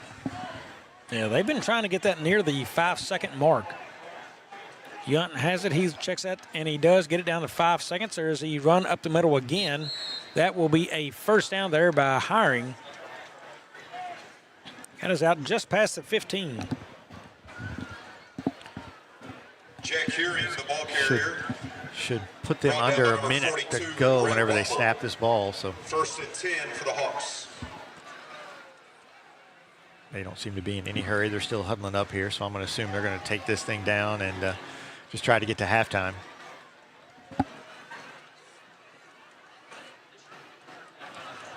Clock is stopped for some reason at 1:28 up there. Yeah, it was a first down, but it should have started. Here's the pass outside. That is going to be caught there by number 7, and he's up the sideline out of bounds. Reception made by Caleb Yunt, or that is number 2, I'm sorry, pass by Yunt. Catch made by Zach Howman. Yeah, nice play there. And I think Dexter maybe caught a little sleep, and I think they may just thought they were going to run it out too, just kind of passive, playing on their heels a little bit. And Kelly came out and threw the ball right there, and it kind of surprised them, I think. Yeah, and look at this situation. The clock stopping gives them a minute 21 to work with. Ball at their own 38. Yeah, that changes things now for Kelly as they're up across the 30. Here's the play. Yunt to pass. We've got a flag on the play. There's motion in the backfield. So dead ball, false start on Kelly will back them up 5. Procedure penalty against the Hawks. Well, you talking about Tennyson White earlier going out a couple times. He is back on the field working yet again on that offensive line for Kelly.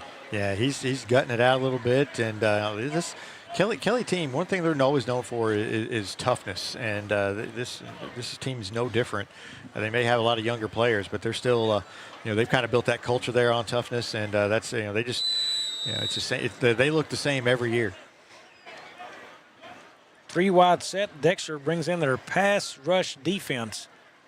We got Warner playing center field as well. Here's Yunt. He's back to pass. He looks, gets it out quick. That is caught by number 11, Worley. Pickup of about 3 on the play. Yeah, that'll clock will run here. Worley brought down by number 4. Going to be 2nd and 7 here. 2nd down for the Hawks. Jackson up on Cape Central 42-7 right now. Yeah, that series has gone Jackson's way for a long time. Yeah, this will be the 10th year in a row they've won that game. That's a rivalry that is definitely one-sided right now.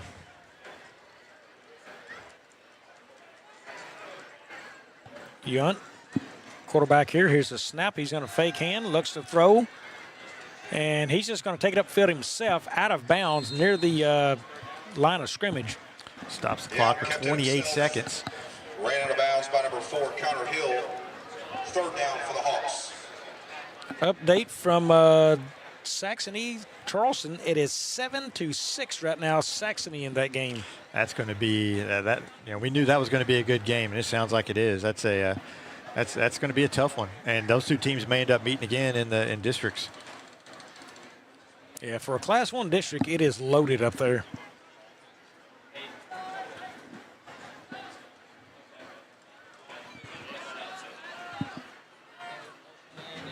Here's the play clock all the way down to 1, and that is a delay of game. Yep. Did not get that off in time, and they had some positive things happen here on this drive, but a couple of mistakes here. And delay of game against the Hawks. So now, even if they try to run this football and run the clock out, which the clock will not stop, it's a dead ball. 27 seconds left. Jamerson could try to force them to punt this to Turnbow. They could. He's got a timeout left. Yeah, if I'm Dexter right here, you kind of watch for maybe a trick play, as time's ticking down here. 3rd and long.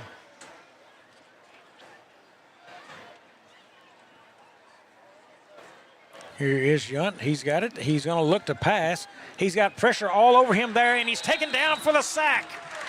That is number 5, Baron Greer on the play for Dexter. Great play there by Dexter, and the clock continues to tick, so I think Coach Jamerson is going to be content to take this one to the half. Yep, classy move by Chad Jamerson. He could have taken the timeout, did not. He's up 42-3, and he's just going to let this thing tick down to the half. And it's here. It's halftime in Dexter on homecoming night, the 50th celebration for the class of 1975. That takes us to the half. It's Dexter 42, Kelly 3.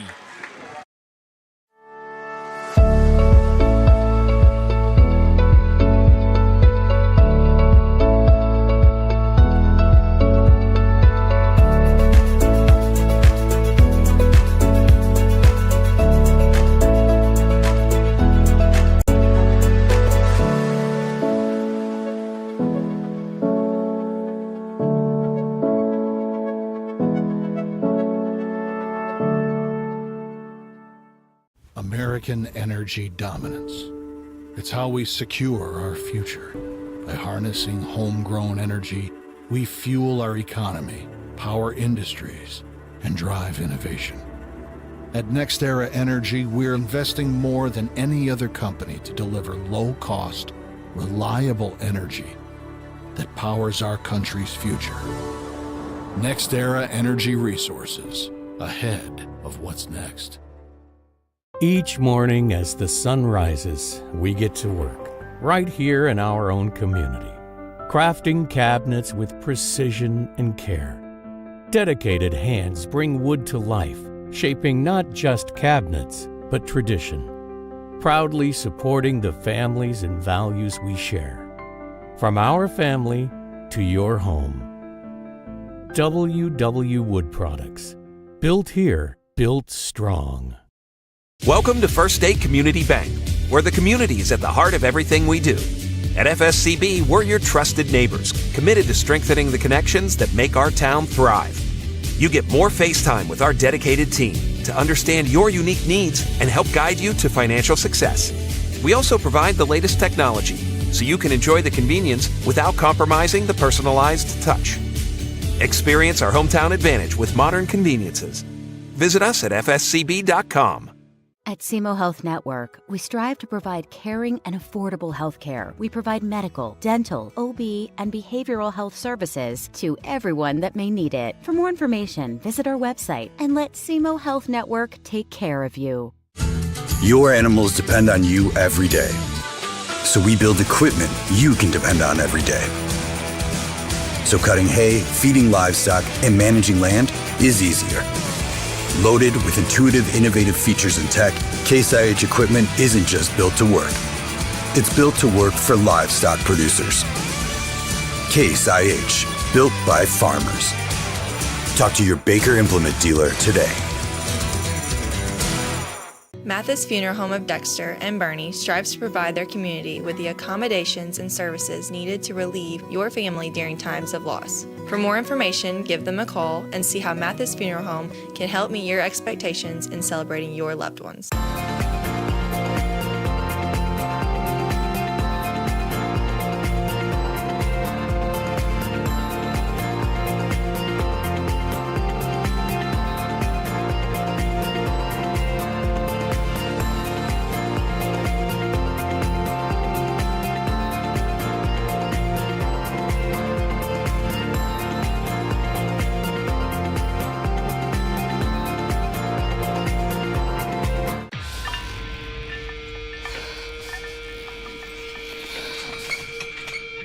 At Southern Bank, we're never not helpful.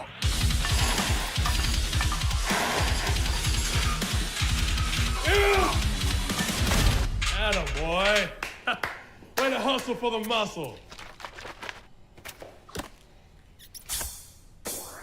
Helping positive gym bros and everybody else. Agriculture is not a fad, and it's not for the faint of heart. Long days become long nights, sacrificing time away from your family, even on weekends, just so you can get the crop in and get the crop out. This is your way of life. At Farm Credit Southeast Missouri, we are 100% bought into your commitment. Because we are customer-owned, it is our mission to be your ag lender, and we intend to be your value-added partner for next year and the long term. Your ag lender will always be there. I'm Kelly Medley, and this might just be the one you've been waiting for. 2-bedroom, 1-bath home in Puxico featuring updates, a detached garage, and a basement full of potential. I'm ready when you are. Let's talk. In farming, the weather always cooperates. The soil is always balanced. Seedlings always flourish. But that's fantasy. This is farming. Seed, bred and tested for your reality.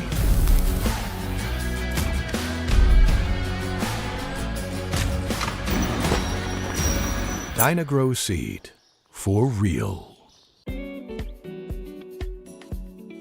Big Chief. I know you're used to spending Christmas with one of us, but this year you get to spend Christmas with both of us. You know, we just want to spend our special days with you. You understand, right?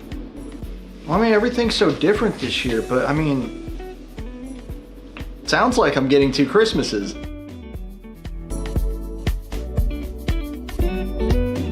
Oh wait, does that mean I have to make double the graphics this year? Yep, good luck.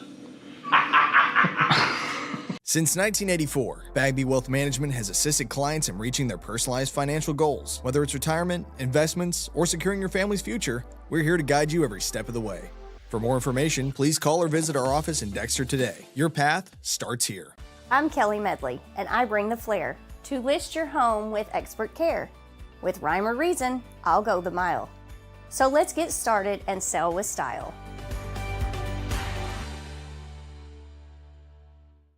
At Focus Bank, we understand your community because it's our community too. With branches across Southeast Missouri and Northeast Arkansas, Focus Bank offers services such as fraud protection, really free checking, and mobile banking that lets you bank simply and securely, anytime, anywhere. Stop by any of our branches or visit us online to open an account today. Plus, you'll receive an awesome free gift just from opening your really free checking account. And when you refer someone who opens an account, you'll both receive a gift. Focus Bank, member FDIC, equal housing lender.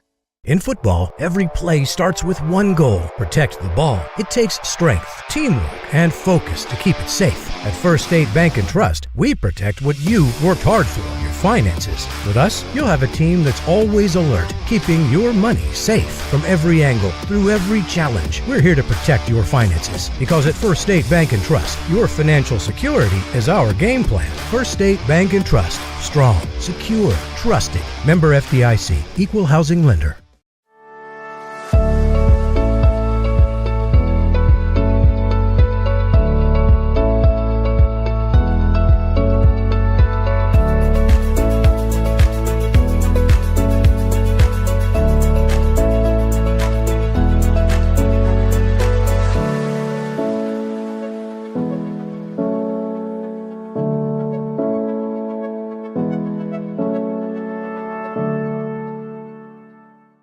American energy dominance.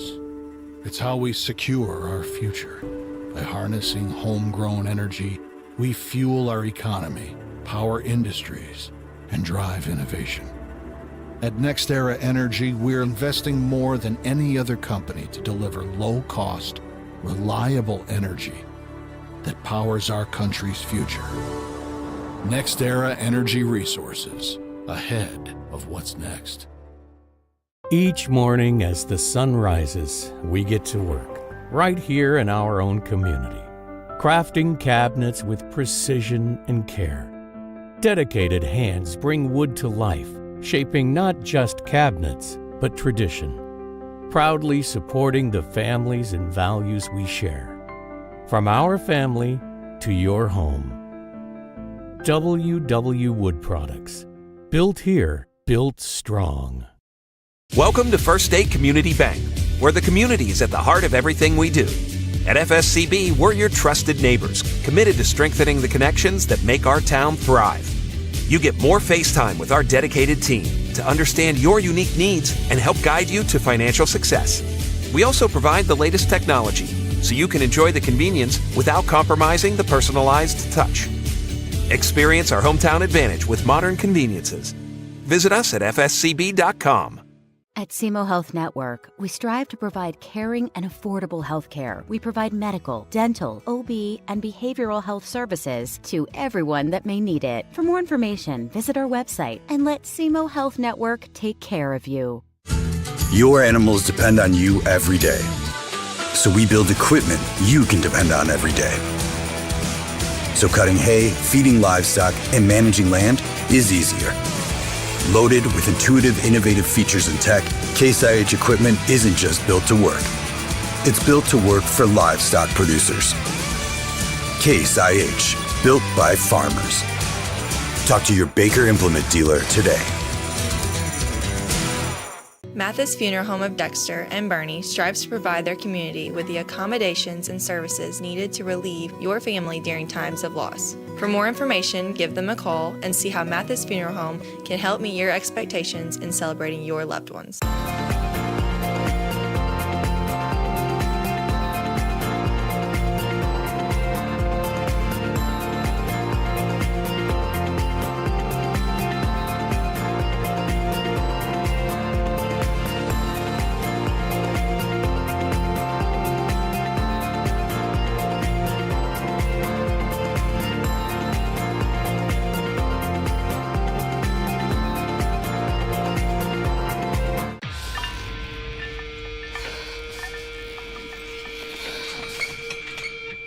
At Southern Bank, we're never not helpful.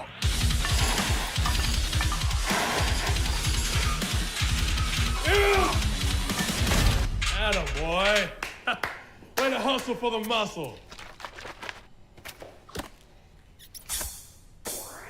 Helping positive gym bros and everybody else. Agriculture is not a fad, and it's not for the faint of heart. Long days become long nights, sacrificing time away from your family, even on weekends, just so you can get the crop in and get the crop out. This is your way of life. At Farm Credit Southeast Missouri, we are 100% bought into your commitment. Because we are customer-owned, it is our mission to be your ag lender, and we intend to be your value-added partner for next year and the long term.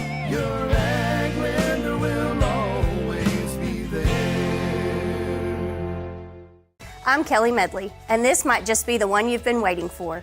2-bedroom, 1-bath home in Puxico featuring updates, a detached garage, and a basement full of potential. I'm ready when you are. Let's talk. In farming, the weather always cooperates. The soil is always balanced. Seedlings always flourish. But that's fantasy. This is farming. Seed, bred and tested for your reality.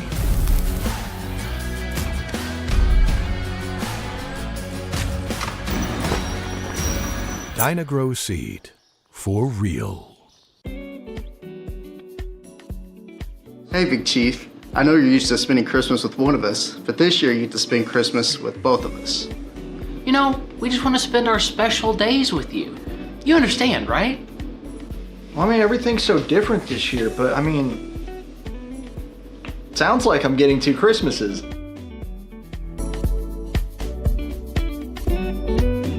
Oh wait, does that mean I have to make double the graphics this year? Yep, good luck. Since 1984, Bagby Wealth Management has assisted clients in reaching their personalized financial goals. Whether it's retirement, investments, or securing your family's future, we're here to guide you every step of the way. For more information, please call or visit our office in Dexter today. Your path starts here. I'm Kelly Medley, and I bring the flair to list your home with expert care. With rhyme or reason, I'll go the mile. So let's get started and sell with style.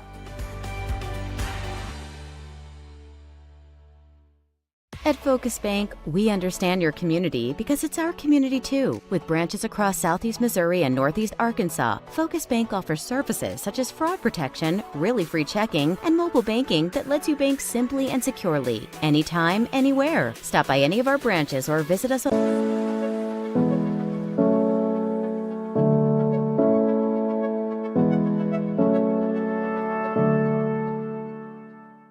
American energy dominance. It's how we secure our future. By harnessing homegrown energy, we fuel our economy, power industries, and drive innovation. At NextEra Energy, we're investing more than any other company to deliver low-cost, reliable energy that powers our country's future. NextEra Energy Resources, ahead of what's next. Each morning as the sun rises, we get to work, right here in our own community, crafting cabinets with precision and care. Dedicated hands bring wood to life, shaping not just cabinets, but tradition, proudly supporting the families and values we share. From our family to your home. WW Wood Products. Built here, built strong. Welcome to First State Community Bank, where the community is at the heart of everything we do. At FSCB, we're your trusted neighbors, committed to strengthening the connections that make our town thrive. You get more face time with our dedicated team to understand your unique needs and help guide you to financial success. We also provide the latest technology, so you can enjoy the convenience without compromising the personalized touch. Experience our hometown advantage with modern conveniences. Visit us at fscb.com.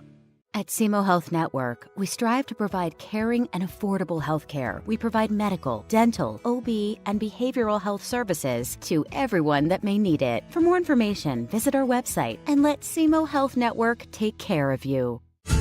Your animals depend on you every day. So we build equipment you can depend on every day. So cutting hay, feeding livestock, and managing land is easier. Loaded with intuitive, innovative features and tech, Case IH equipment isn't just built to work. It's built to work for livestock producers. Case IH, built by farmers. Talk to your Baker Implement dealer today. Mathis Funeral Home of Dexter and Bernie strives to provide their community with the accommodations and services needed to relieve your family during times of loss. For more information, give them a call and see how Mathis Funeral Home can help meet your expectations in celebrating your loved ones.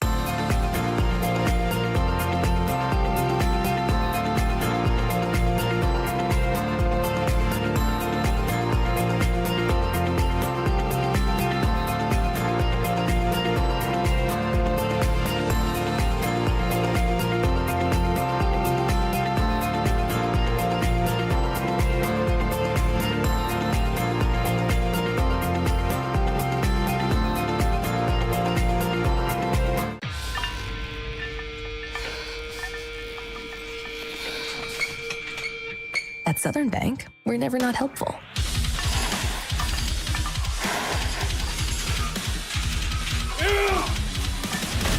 Attaboy. Way to hustle for the muscle.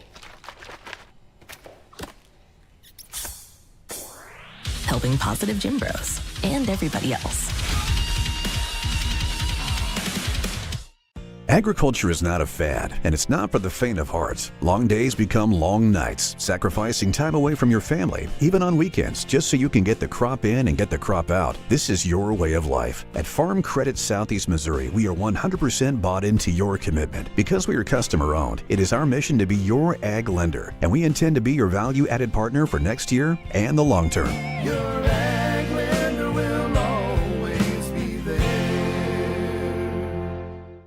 I'm Kelly Medley, and this might just be the one you've been waiting for. 2-bedroom, 1-bath home in Puxico featuring updates, a detached garage, and a basement full of potential. I'm ready when you are. Let's talk. In farming, the weather always cooperates. The soil is always balanced. Seedlings always flourish. But that's fantasy. This is farming. Seed, bred and tested for your reality.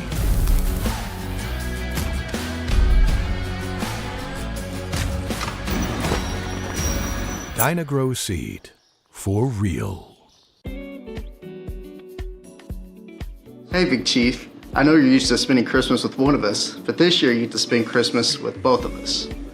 You know, we just want to spend our special days with you. You understand, right? Well, I mean, everything's so different this year, but I mean, sounds like I'm getting 2 Christmases.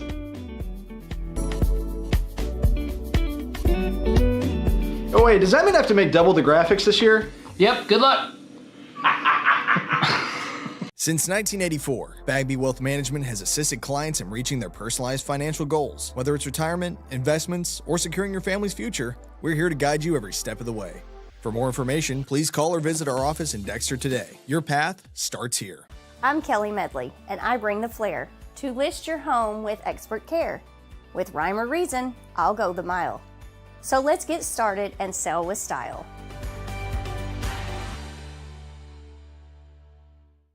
At Focus Bank, we understand your community because it's our community too. With branches across Southeast Missouri and Northeast Arkansas, Focus Bank offers services such as fraud protection, really free checking, and mobile banking that lets you bank simply and securely, anytime, anywhere. Stop by any of our branches or visit us online to open an account today. Plus, you'll receive an awesome free gift just from opening your really free checking account. And when you refer someone who opens an account, you'll both receive a gift. Focus Bank, member FDIC, equal housing lender. In football, every play starts with one goal: protect the ball. It takes strength, teamwork, and focus to keep it safe. At First State Bank and Trust, we protect what you worked hard for, your finances. With us, you'll have a team that's always alert, keeping your money safe from every angle, through every challenge. We're here to protect your finances, because at First State Bank and Trust, your financial security is our game plan. First State Bank and Trust. Strong, secure, trusted. Member FDIC, equal housing lender.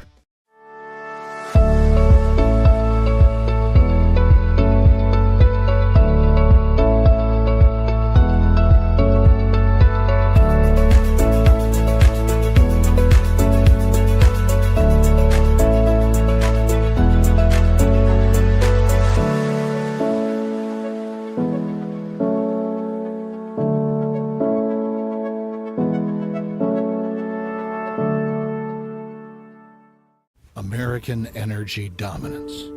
It's how we secure our future. By harnessing homegrown energy, we fuel our economy, power industries, and drive innovation. At NextEra Energy, we're investing more than any other company to deliver low-cost, reliable energy that powers our country's future. NextEra Energy Resources, ahead of what's next. Ready, set, let's go. I'm on the way up. I'm on the way up. I'm on the way up, going all the way up. There's nothing you can do to stop it. I've been on the way up cause I know I'm popping. Hits, no misses. Clean up like the dishes. Ain't no point telling me to stop cause I won't listen. Every level got a new devil. I'ma give him hell cause I'm leveling up. I'm on a new level. I'm on a new level. I'm on a new level, leveling up. Welcome back to Dexter, Missouri. As we wrap up halftime here, it is Dexter 42, Kelly 3. David, a lot of scoring from Dexter and very little from Kelly. Yeah, Dexter's had a lot of success offensively, and they've just been, pretty much doing what they want. Running the ball, they've got huge holes to run through. They've been throwing the ball very well. Kelly had some success that very first drive, got down there, kind of stalled out, had to kick a field goal, and really they've not had much success after that. Dexter made a few adjustments, kind of locked in a little bit, and their defense has played really well here in the first half. I believe you have some scores from around the area, too, to catch us up on here as well. I do. Caruthersville leads Scott City 14-10 at halftime. It was Kennett over New Matter 24-12 at halftime. Jackson leads Cape Central 42-7 at last check. Portageville over Malden 36-0. That was at half. And Poplar Bluff over Sykeston 13-7 at half. Those are the ones that I had. So. Yeah, a lot of important games. Again, last we had also in Saxony and Charleston 7-6. Last I had there on that one. I will try to keep an eye on that one as well as we prepare here for the second half, as they have celebrated the class of 1975 here at Dexter's Homecoming, the 50th anniversary for those guys. I believe Bank of Advent's guy there, Mark Becker, was part of that class. I do believe, I could be wrong, but I think he was part of that class of 75 there. So, could be. A lot of those. Gary Crane also honored here at halftime. Yep. What a career he had at Dexter. Yeah, he was something else. Back in the early to mid 60s, and he made a name for himself outside of here too. Just a well-deserved honor for him here at halftime. Yeah, two-sport star. I didn't know that. Two-sport star at Arkansas State as he went there in basketball and football, and went on to continue his career at the NFL level as well as he played there in a nice career. He was honored here tonight. As we are set, Kelly will receive the football here to start the second half. Dexter will kick it away to him. It'll be Jackson Medler kicking as he has all night. Back deep for Kelly will be number 11, that is Worley, to the top of the screen, and number 2, that is Zach Hammond, to the bottom of the screen. See if Kelly can get some sort of offense going here in this second half. They had a few nice plays with the pass. Look, Dexter's pretty much shut down the run with the exception of a couple, and we'll see if they've had some success rolling Jan out a little bit and throwing some in the flat. We are set. Here's Medler. He is booted that. It's on the ground up the middle. That is going to be fallen on by Kelly, so they have that at their own 41-yard line. Onside kick, recovered by the Hawks. Which I don't know if that was supposed to be an onside or just a low-line drive or what that was there, but it almost worked out for Dexter. Yeah, a little surprise on the kick. I do not see any frustration really from the sideline of Dexter on that, so I would have to assume that was on purpose there, David. Yeah. Trying to catch him off guard there. Here is Kelly. They are back to the line of scrimmage here. Yunt is your quarterback, hiring your running back to his right. 3 wide receivers set. Man in motion is Worley. It's fake to Worley. It's going to be Yunt to pass. He's going to step up, and he has got pressure all over him, and he is going to be taken down out there. That is Womble, and also trying to see. Also, that is number 52, Caden Hart, in on the play. Yeah, right there, if you're Yana, you're rolling out to the left. I think you got to throw that thing away once you get outside the pocket. There was nobody open, nowhere to go. You just got to throw that thing away. Live to fight another day. So that'll bring a 2nd and 15 now for Kelly.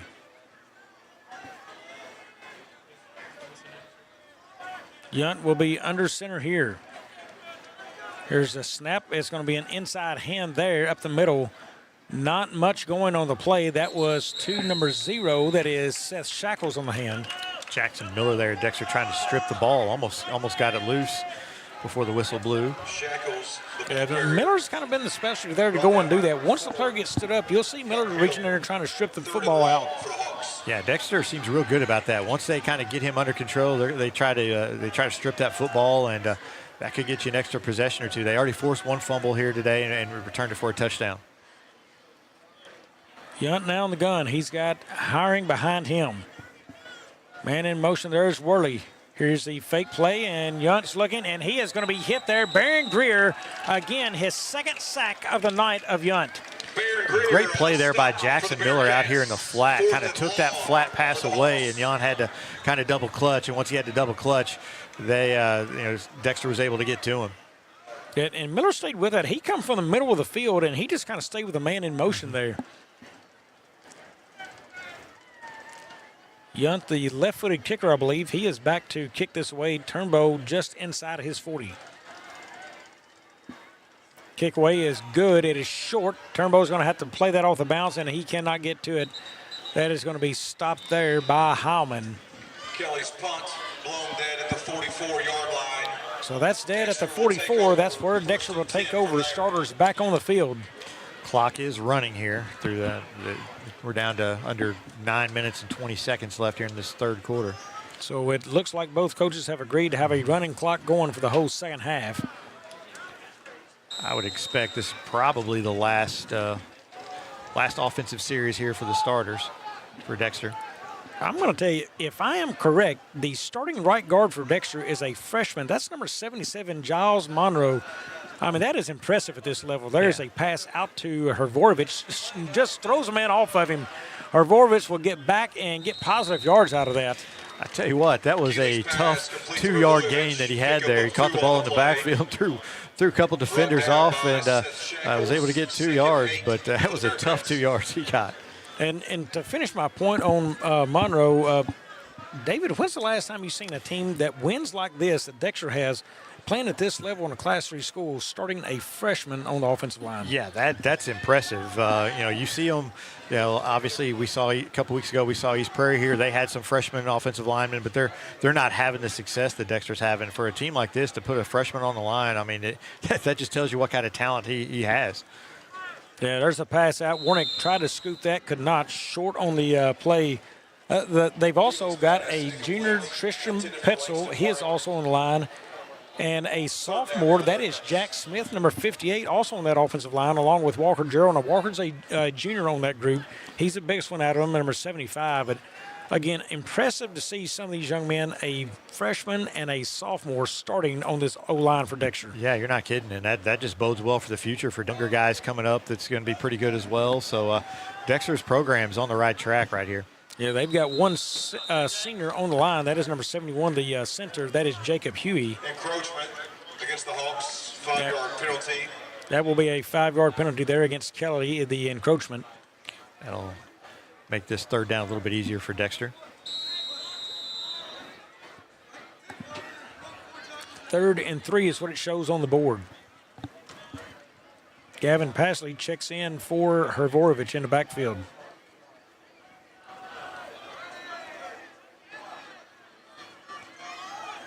There's a man in motion, Warnick. Nothing to him, so Dexter resets. Here's the play inside of Turnbow. He's going to get it up. 1st down yardage there. He's going to break through now to the near side. He's going to try to cut to the corner and inside of the 30. Now tries to cut it back across to the 20, and he is going to be tied up around the 11-yard line. So another big 1st down for Devin Turnbow and the Bearcats. And again, Turnbow going to the right, nothing there. Comes back to the left and finds some running room and has a huge gain. Just kind of making things happen there for Turnbow. Yeah, Devin certainly putting up the yards in tonight's game. Yeah, he and Wernick have both had some pretty big gains and really nice night.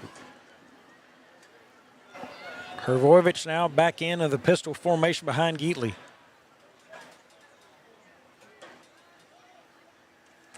There is a fumbled snap. That looked like it went off the head of Warnick. That's a mistimed call right there. Yeah, it looks like Kelly's going to come up with that football. So Dexter turns it over inside the 20-yard line. Kelly recovers at the 11. Yeah, and that one's, I think, on the center. He just snapped it just a hair too early. And, I'm sure Coach Jamerson talking to him right there. But, just one of those unfortunate things. That's a timing play, and he just snapped it just a hair early. I'm going to tell you, Dexter's up big tonight, 42-3. But, David, these mistakes we've seen out of Dexter tonight, some of these penalties, plays like that, these next 3 games, they have got to get those cleaned up. Absolutely, and plays like those against Kennett, and especially against Park Hills and Scott City, those are plays that are going to come back and bite you. Yunt under center, he's got that. He's going to hand that. It goes to Worley, stacked up Jackson Miller out there along with Rhett Womble out to the 15-yard line. Jonah Worley, the ball carrier. Nice gain there. Brought down by number 42, Rhett Womble. Running just off that right side. Some good blocking up front there. Kelly's had some plays where they blocked really well. It's just not been really consistent tonight. They sit 2nd and 6. Again, no hurry from Kelly. They are trying to keep this clock just wound tightly. Yeah, it is under 4:50. Here's the hand inside that goes upfield for about a yard there. Hiring on the carry.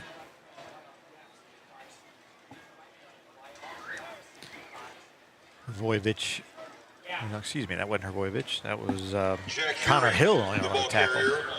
I'm going to tell you, I watched a player there for Kelly, an offensive lineman. He's tapping that head, wanting out of the game, and I don't think there's any other lineman over there coming out there to take your spot, bud. Yeah, nobody's paying attention to that tap of the head. It's just like not at all. You're on your own, buddy. You're a starting offensive lineman, and you're staying out there. Yeah, you're on your own.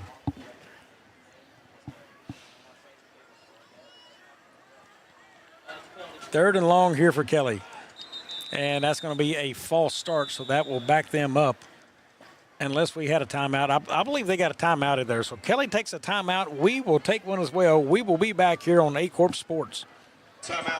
At Focus Bank, we understand your community because it's our community too. With branches across Southeast Missouri and Northeast Arkansas, Focus Bank offers services such as fraud protection, really free checking, and mobile banking that lets you bank simply and securely, anytime, anywhere. Stop by any of our branches or visit us online to open an account today. Plus, you'll receive an awesome free gift just from opening your really free checking account. And when you refer someone who opens an account, you'll both receive a gift. Focus Bank, member FDIC, equal housing lender. Board. I don't either. No changes. Look at the crowd across the way. And I tell you, David, we talked before the game. These last 2 seasons, you see a Dexter packed stadium more times than not. The empty spots is where the student section was, as they'll go home to get ready for halftime. But I can tell you, game after game, when we come to this stadium and do a game, the stands are packed, and they are turning out to see good football. Yeah, I got here almost an hour before the game, and it was packed. They had a great homecoming tailgate out there, and a lot of crowd. The stands were packed whenever they had the kickoff. So, great following here from Dexter. That pass was complete to Tyson Carr, short of the first, so 4th down. Punting situation for Kelly. Turnbow will go back. Probably inside the 50 here. Update, Caruthersville is still up on Scott City in the 4th quarter now, 14-10. I'm going to tell you, Caruthersville and Coach Goog down there, he has put together a really good program. The last 2 seasons, they've had some really good athletes, but man, they have been really, really good the last couple of years. Yeah, they have, and Caruthersville's never usually down for long. They've got some really good athletes down there and some really good football pedigree, and Coach Goog has really done a great job with them. Looks like too many men on the field, I think, for Kelly. Yeah, 12 men on the field for Kelly, so a 5-yard penalty. Yeah, he has definitely got that program going in the right direction. And Sammy Bryan, as you mentioned earlier, keeps chunking out the yards. Yeah, I like their quarterback, too, Hudgens. He's a big, strong guy, and he makes some things happen. Short kick, returnable for Turnbow. He's got it. He's going to make one man miss now to the 35, now to the 30. Looks for a play, has a blocker, and down inside the 20 goes Devin Turnbow. Nice punt return by Turnbow. We talked about that in the open, about he's averaging 43 yards of punt return. He actually was under his average there, but still had a great punt return, returned it inside the 20. Yeah, and, going back to Crothersville, people in Dexter have clamored for that matchup, and Crothersville as well the last 2 seasons. Now, the reason that happened is on the field. Kelly come into the SEMO Central, right, and that pushed Crothersville to SEMO South, but man, what a matchup that could have been the last 2 seasons there. That's another great point. Last year's Derlin Moore trophy was up between 2 of those guys, a Crothersville guy and a Dexter guy. And could be as well as again this year's. There's Warnick. He is down to the 5-yard line. Yeah, Crothersville and Dexter, they've had some battles over the years. Even in early 80s, I remember there was a game on this field, 7-6 in, I believe, 1980, that winner – Dexter was talking about a state championship that year, and they got beat 7-6 in a sectional game by Crothersville. And they've had some battles over the years for sure, and I'd love to see them play that game again if they could find a way. I can tell you, 5 years ago in this stadium, they finally called it mercy. Dexter beat Crothersville, but it was pouring rain, and I'm here in the box calling that game. Never been happier. There's Hervorovich down to the 1-yard line. Never been happier for a game to be called in my life. As it was coming down in sheets here. Just pouring rain on that field. Second down from there for Dexter. Second one from the 1 for Dexter. Clock now should be under a minute as this one gets snapped. I'm going to guess a Hervorovich run right up the middle here. He is behind Geatley. Snap, hand. Dexter, touchdown, Hervorovich. So in again, that will make it 48-3 with Medler to come out for the extra point. No shortage of points tonight for Dexter, and the points are high, but the yardage is not going to be that impressive because a lot of it's been everything short drives for Dexter. Yeah, a lot of short fields here. They had the fumble return for a touchdown as well, and so yeah, just not a ton of yards, but that's kind of Dexter's MO. They take advantage of those short fields, and they don't have great eye-popping numbers, but they put up a lot of points. Medler, that was slow to develop, but he gets it away. Another strong kick through, so 49-3 as we're going to take a 30-second break and be back here in Dexter. American energy dominance. It's how we secure our future. By harnessing homegrown energy, we fuel our economy, power industries, and drive innovation. At NextEra Energy, we're investing more than any other company to deliver low-cost, reliable energy that powers our country's future. NextEra Energy Resources, ahead of what's next.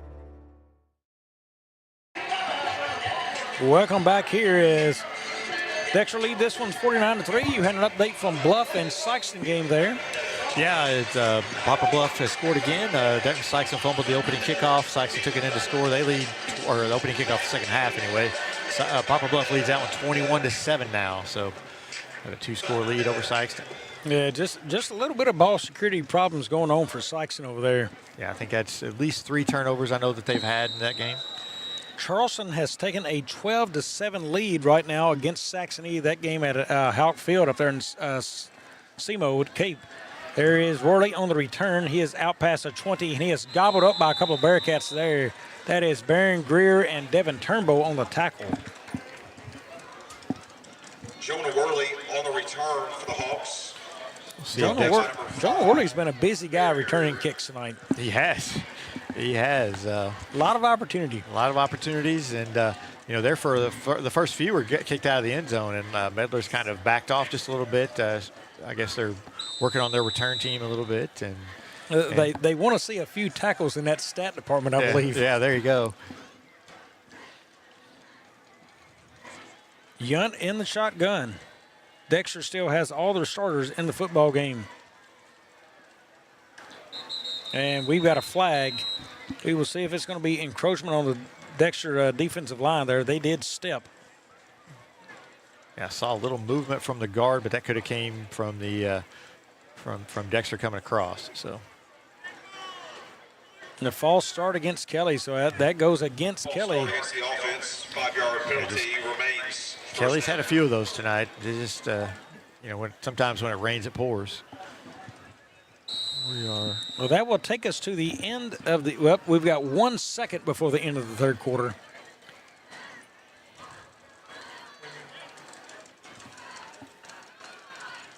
Little surprise, I guess that was a dead ball foul, so clock did not start. Yeah.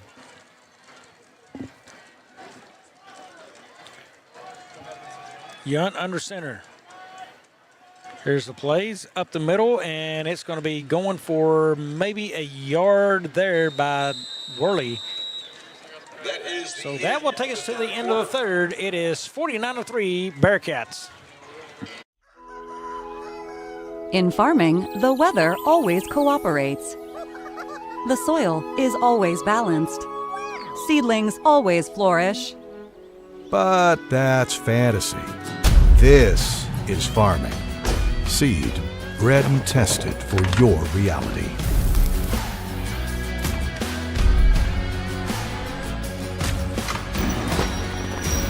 Dynagrow Seed, for real. Your animals depend on you every day. So we build equipment you can depend on every day. So cutting hay, feeding livestock, and managing land is easier. Loaded with intuitive, innovative features and tech, Case IH equipment isn't just built to work. It's built to work for livestock producers. Case IH, built by farmers. Talk to your Baker Implement dealer today. We are back for the start of the fourth quarter. A look ahead at the two team schedules. Kelly next week will be at East Prairie, then at home against Lutheran St. Charles, and then at home again against Deer Creek Mackinac, that is out of Illinois. And as we talk about the Bearcats, they will host Kennett here next week. We have that game on Aycorp Sports, followed by a trip to Park Hill Central, and then they round that out with a trip to Scott City with Chaffee. So 3 quality matchups coming for the Bearcats in the future. We will have 2 of those here on Aycorp Sports. We've got the Kennett game, and also we will wrap up the regular season at Scott City for that game. Two really good games you guys are going to have there with Dexter. I think both of those are going to be some really good contests. Yeah, and there's a hand going the opposite way for Worley. He's going to be upfield. He's got a nice run down at the 31-yard line. So, and I think that's a good time for Dexter to test it. Look, the schedule has not been exactly tough up to this point. They played a good game last week against Southern Boone, but I thought the second half Dexter didn't play as well. They dominated the first half, but Dexter's had, we're not going to say a hard schedule so far for them. It's good to see them challenged before district gets here in these next 3 games. I agree 100%. Those tough teams that you play, the tougher games you play, the more it gets you ready for that district run. And I agree. I thought they got a little tired last week. That may be why you're seeing some of the starters here in the fourth quarter. Yeah, and it's picked off by Turnbow. He's going to take it to the house. Touchdown, Dexter. Yeah, he read that. That play just took too long to develop for Kelly, and he threw it across the field, and Turnbow just read that and took it to the house. Great play by Turnbow. Dexter on the board yet again, 55-3 now, as Medler back in yet for another extra point. Yeah, I think if you're the receiver there, you've got to go and attack the ball right there. You can't just let it come to you. Especially when you're throwing the ball across the field like that. You've got to attack the football, and the receiver just got caught, and great play by Turnbow.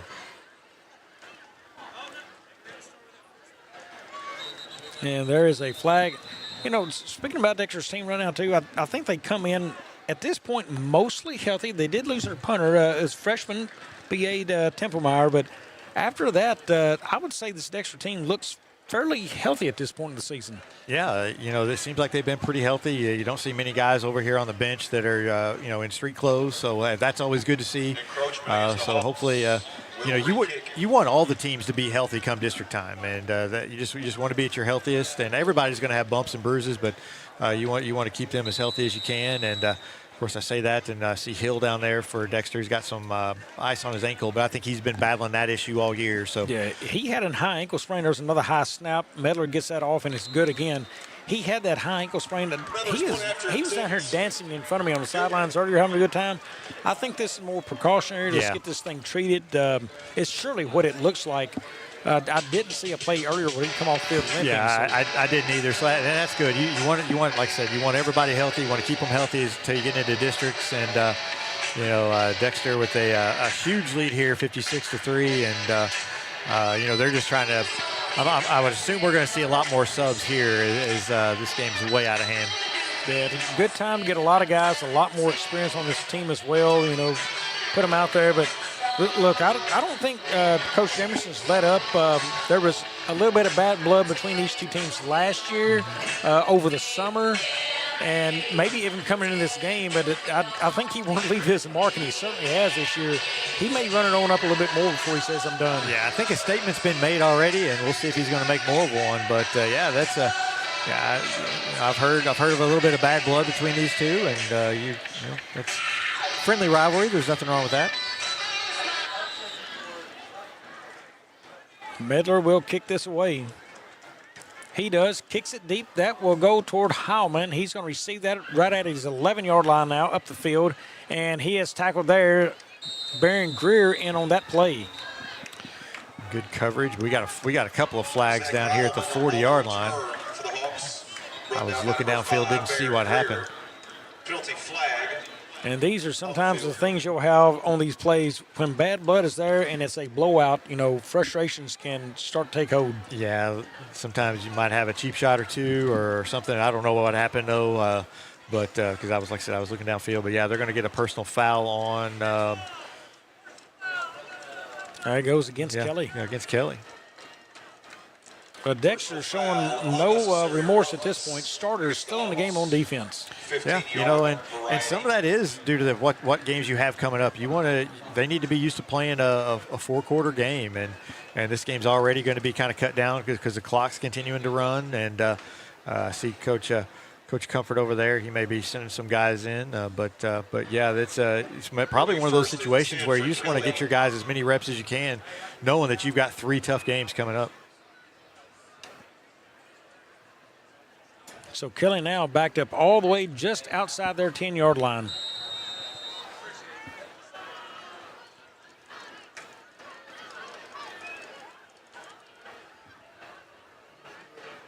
Yunt now under center. They're in the I. Here is the hand. It goes to Worley up the middle. He's going to go for about a yard or two on the play.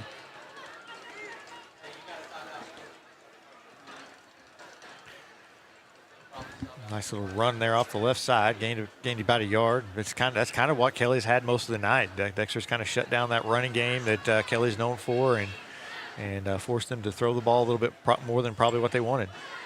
I'm going to say you're right. Coach Comfort is down there, and I see several players following him around like little puppy dogs. I think they are anxious to get in this football game. They are ready to get in there, and he's just ready for the go ahead from Coach Jamerson to throw him in there. And there we go. Goes time out, and there it is. Give a hand to your Dexter first team coming off the field.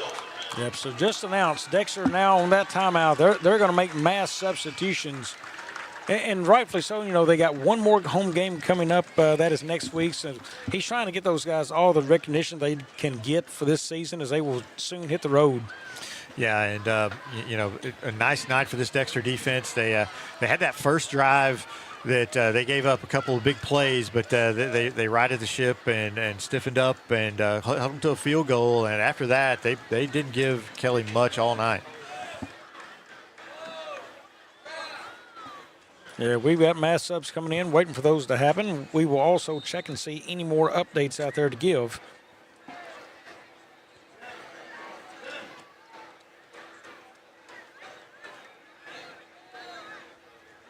The app is slow to load. East Prairie still up 30-6 over Donovan. Central now 31-20 over Potosi. Stretch that lead out. Kennett 32-12 over New Madrid. Scott City, Crothersville. I've still got 14-10 on that one. 21-10, Crothersville. They've got the lead late fourth. There's Herring now up the field. That's going to be, they were having trouble getting him down. There's several Bearcats in there now. Number 42, that is Womble. Number 25 also, that is Ackridge. The ball carrier then we had a late hit, a great play there by Kelly, and then I think a Kelly player came in and tried to block a little bit late there. So Valley Catholic 28-0 over St. Genevieve. Now remember, St. Genevieve put it on Park Hill Central last week, and now Valley Catholic been Valley 28-0 over St. Genevieve. I had hoped that would be closer this year, but hope got dashed out of the way. Yeah, Valley just they just got it rolling up there. They've had it rolling for a long time. They know how to produce some good football, and the only problem with that is they're in there with Lift for Life. So it's going to be interesting to see what happens in that district with St. Genevieve and Lift for Life, and John Burroughs, I think, is in that district. There's some really, really good teams up there, and that's you mentioned it earlier. That is a brutal district. Yeah, John Burroughs actually having a little bit of a down season, but with the competition we're having to go up in that division, they're tough. Valley's still ranked number 2 in the state. Dexter number 4 this week. I don't see a whole lot changing there. No, you wouldn't think so. Yunt to pass. He throws that outside, and it is caught. Nice play there by Heilman as he makes a reception up at the 34-yard line. A good job there by Tennant trying to break that up. He was just a step late, but he read it. But really nice play there by Heilman. He was able to catch the ball. Comes up limping a little bit, but also a strong throw there by Young. Yeah, and Seneca also in Class 3. Now, they were runner-up last year. They were number 2 to Blair Oaks. Blair Oaks dropped down because of enrollment this year to Class 2. So Seneca now number 1. Valley Catholic coming into Class 3. They're number 2. Live for Life 3. We've got them 2 weeks from now as they play Cape. We'll get our first look at them. And then Dexter sits at 4. Park Hills, after that loss last week into St. Gen, they dropped out of the top 10. St. Gen just outside of the top 10 as well. Yeah, it's Class 3's tough. Seneca is really tough. I watched them play a little bit in that championship game last year, and they return a lot from that team. They're experienced, been in that state championship game, so they're going to want to try to win it this year. And there's a lot of tough teams in Class 3, and it's a tough road to hoe once you get out of the district. Yeah, to Class 6, we'll talk about a little different schools there. Nixa, they are the favorite in that one. I think they have the number 1 recruit in next year's recruiting cycle out there, that big offensive tackle. CBC, another one that's going to be tough in that one. Blue Springs South, and then Jackson sits at number 4. I'm going to tell you, they've got a tough road ahead of them to compete in that Class 6 state championship. Yeah, they do. They're a fantastic team, but like you said, that Nixa team, they're going to be good. That lineman's going to Miami, and CBC is very good every year, and they've been making some noise up in St. Louis. There's a hand going outside for Herring. He gets that out near the 40-yard line, taken down there by a couple of Bearcats. Ackridge in on the play again, along with number 10 for Dexter. That is Luke Moore. Yeah, they were able to get outside, but he still drug them for a couple extra yards there. Hiring with a good carry. And I think that was Seth Shackles on the carry, matter of fact. Shackles, I'm sorry. Yeah, this Kelly team, they've got a lot of young players, a lot of these younger guys. We mentioned them earlier, and Worley's a sophomore, Hiring's a sophomore, Carr is a junior, Yount's a junior, so they'll be decent next year as they get a lot back. Here's the play here. Yount to pass. He's going to throw it out to number 6 there. It's Griffin pass. And Griffin pass up to the 44-yard line. That is going to be good enough for a Kelly Hawk first down, so that moves the sticks. Greer in there on the tackle. It's a name that is very synonymous with football here in Dexter. A lot of good Greers have played here. Barron's a kid who has really put on the weight this year. The size in the weight room really filled out very nicely for the Bearcats. Yeah, he's just a junior, I believe, so he'll be back next year. Dexter, a lot of juniors on this team to see a lot of action. 2-back set for Kelly. That is a fake hand there. They're going to try to throw it.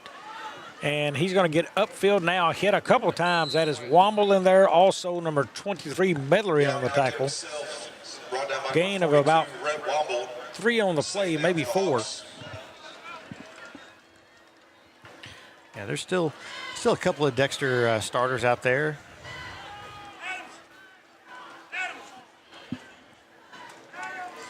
Dexter's mixing them in. Seem to be running the player in about every play. So now here is Kelly back to the line. They're going to be back in the I formation. Whirly, your deep back. There goes the up man there. That is number 0, Shackles. He is up past the first down marker, so moves the chains again. Ball carrier, brought down by number 25. Sykeston cut the lead at Poplar Bluff. It's 21-14 with 2 minutes to play in the third quarter. That one could turn out to be a good game there. You know, Sykeston, a couple of costly turnovers. Yeah, it seemed like they've been moving the ball okay from the reports I've been getting. It's just they've just been turning it over. If they could not turn it over a couple more times and maybe pull out a win there. They usually play tough games over there. I believe it was a one-score game last year, and they play some tight ones. Here's Worley on the carry. He's going to get that upfield. Nice gain there as a flag comes out at the 40-yard line. And that's going to be a hold. Yep. So that'll be 10 yards from the spot of the foul there. Should back it up to midfield. Against the Hawks.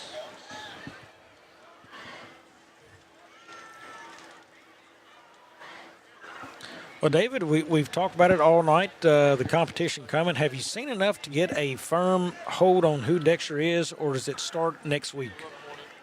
I think I have an idea, but I think they're a lot like last year. They're good, and obviously, they focus on the running. I think they throw it a little bit better than they did last year, but I think defensively they're probably not as strong as they were last year. They're still strong, but just not as strong. But I think the next 3 weeks will really determine who Dexter is, and we'll find out even more about him. If they can hold, there's a pass out caught by Worley there. He's going to get up past the original line of scrimmage, fights his way forward. Nice gain there for Kelly by Worley. I'm going to go out there and say Dexter's got a really good chance for the first time in school history to have back-to-back undefeated seasons. They've got to finish, but what a feat that would be in Dexter. Something to keep an eye on. Yeah, absolutely. And, it's obviously it's not something that happens very often. And, Dexter's got a really good group of football players here the last few years. And I know they were pretty close to it back in the 80s. They had the 86 team that went undefeated. Then the 87 team, they lost in the regular season, they lost a triple overtime game in Mayfield, Kentucky by 1 point. That kept them from an undefeated season that year. But this Dexter group is pretty special, and they've got some really good players out there. There's a completion there to number 3. That is Eli Holman. Third down for the Hawks. And it's so interesting to see the teams, the differences put together in them. A team who really just thrived defensively last year and then was also just supported by a dynamic offense. This one's built a little differently. You see that, the way the focus within offense has changed some without those just the kids they had running the football last year. They, like you said, they focused on the pass a little bit more this year. Not that they couldn't last year. They graduated a quarterback who actually I think was maybe 3rd in the school in passing. So, it wasn't that they couldn't, but they were so strong with their backfield and the line and the refocus they've had. And credit Chad Jamerson. I mean, he's had to come up with some ideas to give this team a different identity. Mm-hmm. He has, and he's done a really nice job of that. And there's some holdovers, but you graduated a lot of seniors last year here, and that's just a benefit. I mean, and just a credit to the coaches and everything that they're able to just keep this thing rolling like they have. Yeah, now waits on this one. He's got it. He's going to look to pass again. He's got pressure coming there. Escapes it.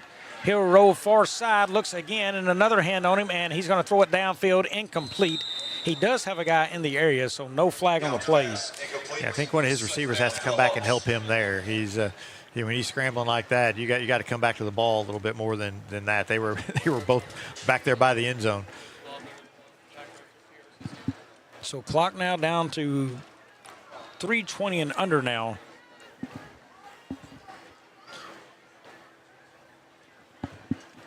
Looks to be a 2nd and 10 still for Kelly here.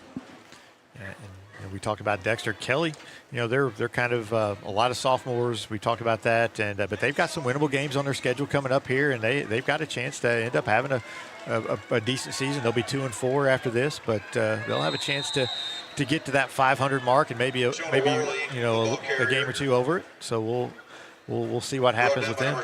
Yeah, Worley down to the 15-yard line. That was a tackle by number 22. That was Corbin Malloy. Looks like we're going to get some other subs in. A big group down there. Might be the offense he's talking to who's going to come out. Yeah, that would be the offense there. They get the ball back. Here's Hiring. He's going to get that up, and he is going to find Pater there. Touchdown, Kelly. Jack Hiring in for the score. Their first of the night for the touchdown. Jack Hiring takes it in for the score. 56-9 now the score. Good to see Kelly have a little bit of success here at the end. I don't know that we'll see a pass from him, but I can tell you Dexter has a freshman down there, Carter Guzman. Really good arm. Now, he still needs to develop, and, you'll see that from a freshman. You don't expect him to have the experience a junior and senior would, but he's another one as you look to the future for the Bearcats. I mean, I think it still continues down that line. I'm going to say Guzman's going to be a quarterback more so like what they just graduated. Howard, the guy with a stronger arm likes to zip it in. He's not going to be the finesse, lay it over the top, let your receiver go get it. Yeah, and I've been told, too, that they've got a pretty good middle school program that's really got some players that may be coming up as well to add to them. So Dexter has a very good crop of football players, and again, it's just a good little time here to be a Dexter football fan. Yeah, I think they've got several more years to enjoy it. Maybe in 2 years you may see a little dip, but I think they'll be right back at it again. Unless something changes within the districts, that always can happen. Yeah. Dexter was one fell swoop away from having Valley in Class 3 District 1 or St. Genevieve, and then having to play one of those guys in this district, which would have made things complicated. Yeah, that would have made this district even tougher. I was kind of surprised actually whenever Valley and St. Genevieve were both put in District 2, and yet Potosi, who's a little bit further north, was put in District 1. That kind of surprised me a little bit. Yeah, sure was. Next year also, Dexter looks like they're picking up St. Genevieve and Cape Central on the schedule. So credit to them for beefing up a schedule as well going into next year. Yeah, that'll benefit them, and you play those tougher teams. It gets you ready to play tougher teams whenever you get to districts and beyond. And you'll still have Kennett on that schedule as well next year. There is a short kick. Turnbow tried to get that, could not, so out of bounds. They will get that at the 35-yard line as a new set of players come in on this offensive front for Dexter. Yeah, we've got just over 2 minutes to play, so probably just a couple more plays here, and this one will be in the books. Yeah, there is your new quarterback, number 16. That is Carter Guzman coming out. A true freshman.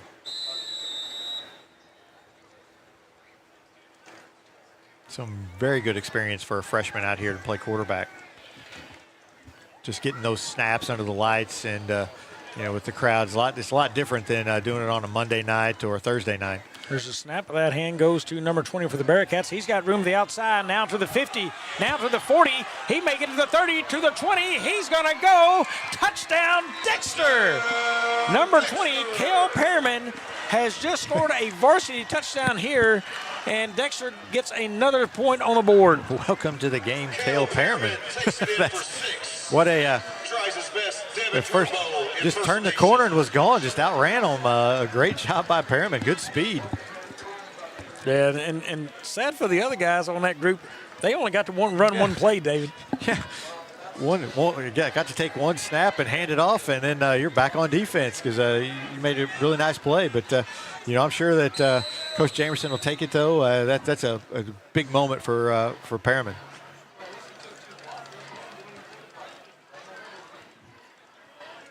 So now 62-9, and Medler yet again. And that is going to go over their heads. He's going to have to pick it up and throw it. He launches it to the end zone, and it's caught! It's caught by Carson Hurt. Jackson Medler can do no wrong tonight. When things go right, they go right. And they just went right there. That was a completely broken play. The snap went over his head, and he didn't panic. He just scooped it up and made a really nice pass to a wide-open receiver. He said, look out, Easy Gooseman. There's another second-string quarterback in town. As he throws it over the top for the touchdown or the two-point conversion as Hurt catches that. So Dexter now to kick off again. Yeah, in the scorebooks, you'll see 2-point conversion there, and you'll be thinking, oh, Dexter tried to run it up a little bit. But that was just a broken play, just a bad snap, and they made something out of nothing. Nice play there by Medler not to panic and make something out of that. And it looked like the whole team for Kelly come after the ball. Yeah. Nobody stayed back except Carson Hurt. Right. I believe that's what the second or third time tonight they've gone over the top to Hurt. Yeah. He's like, hey, that's my play. That's I'll be wide open on this. You know, and that's a guy, too. We was talking about the changes in Dexter. Last year, Logan Pullum was more of a hands guy, and he really made some acrobatic plays. You know, he wasn't the guy you was going to lob it over the top to. Now you got this size change. Pullum probably went 5'8", maybe. Hurts 6'4", so a lot different look where you just lob it over the top to a guy like that. Yeah. Intentional or unintentional, and here is Worley now on the return.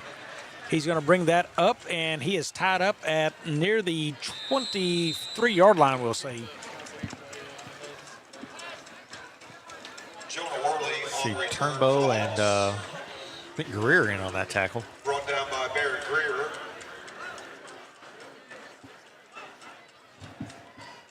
So clock under 2 minutes here. A lot of action here in this last couple minutes of this game. Yeah, and when Dexter scored tonight, sometimes they have scored in bunches and really, you know, just hit you hard in a hurry, and they rack up a couple points, and the scores all of a sudden changed by 3 touchdowns. Yeah, it went quick, and you know, Dexter's shown that big playability tonight, and that's something that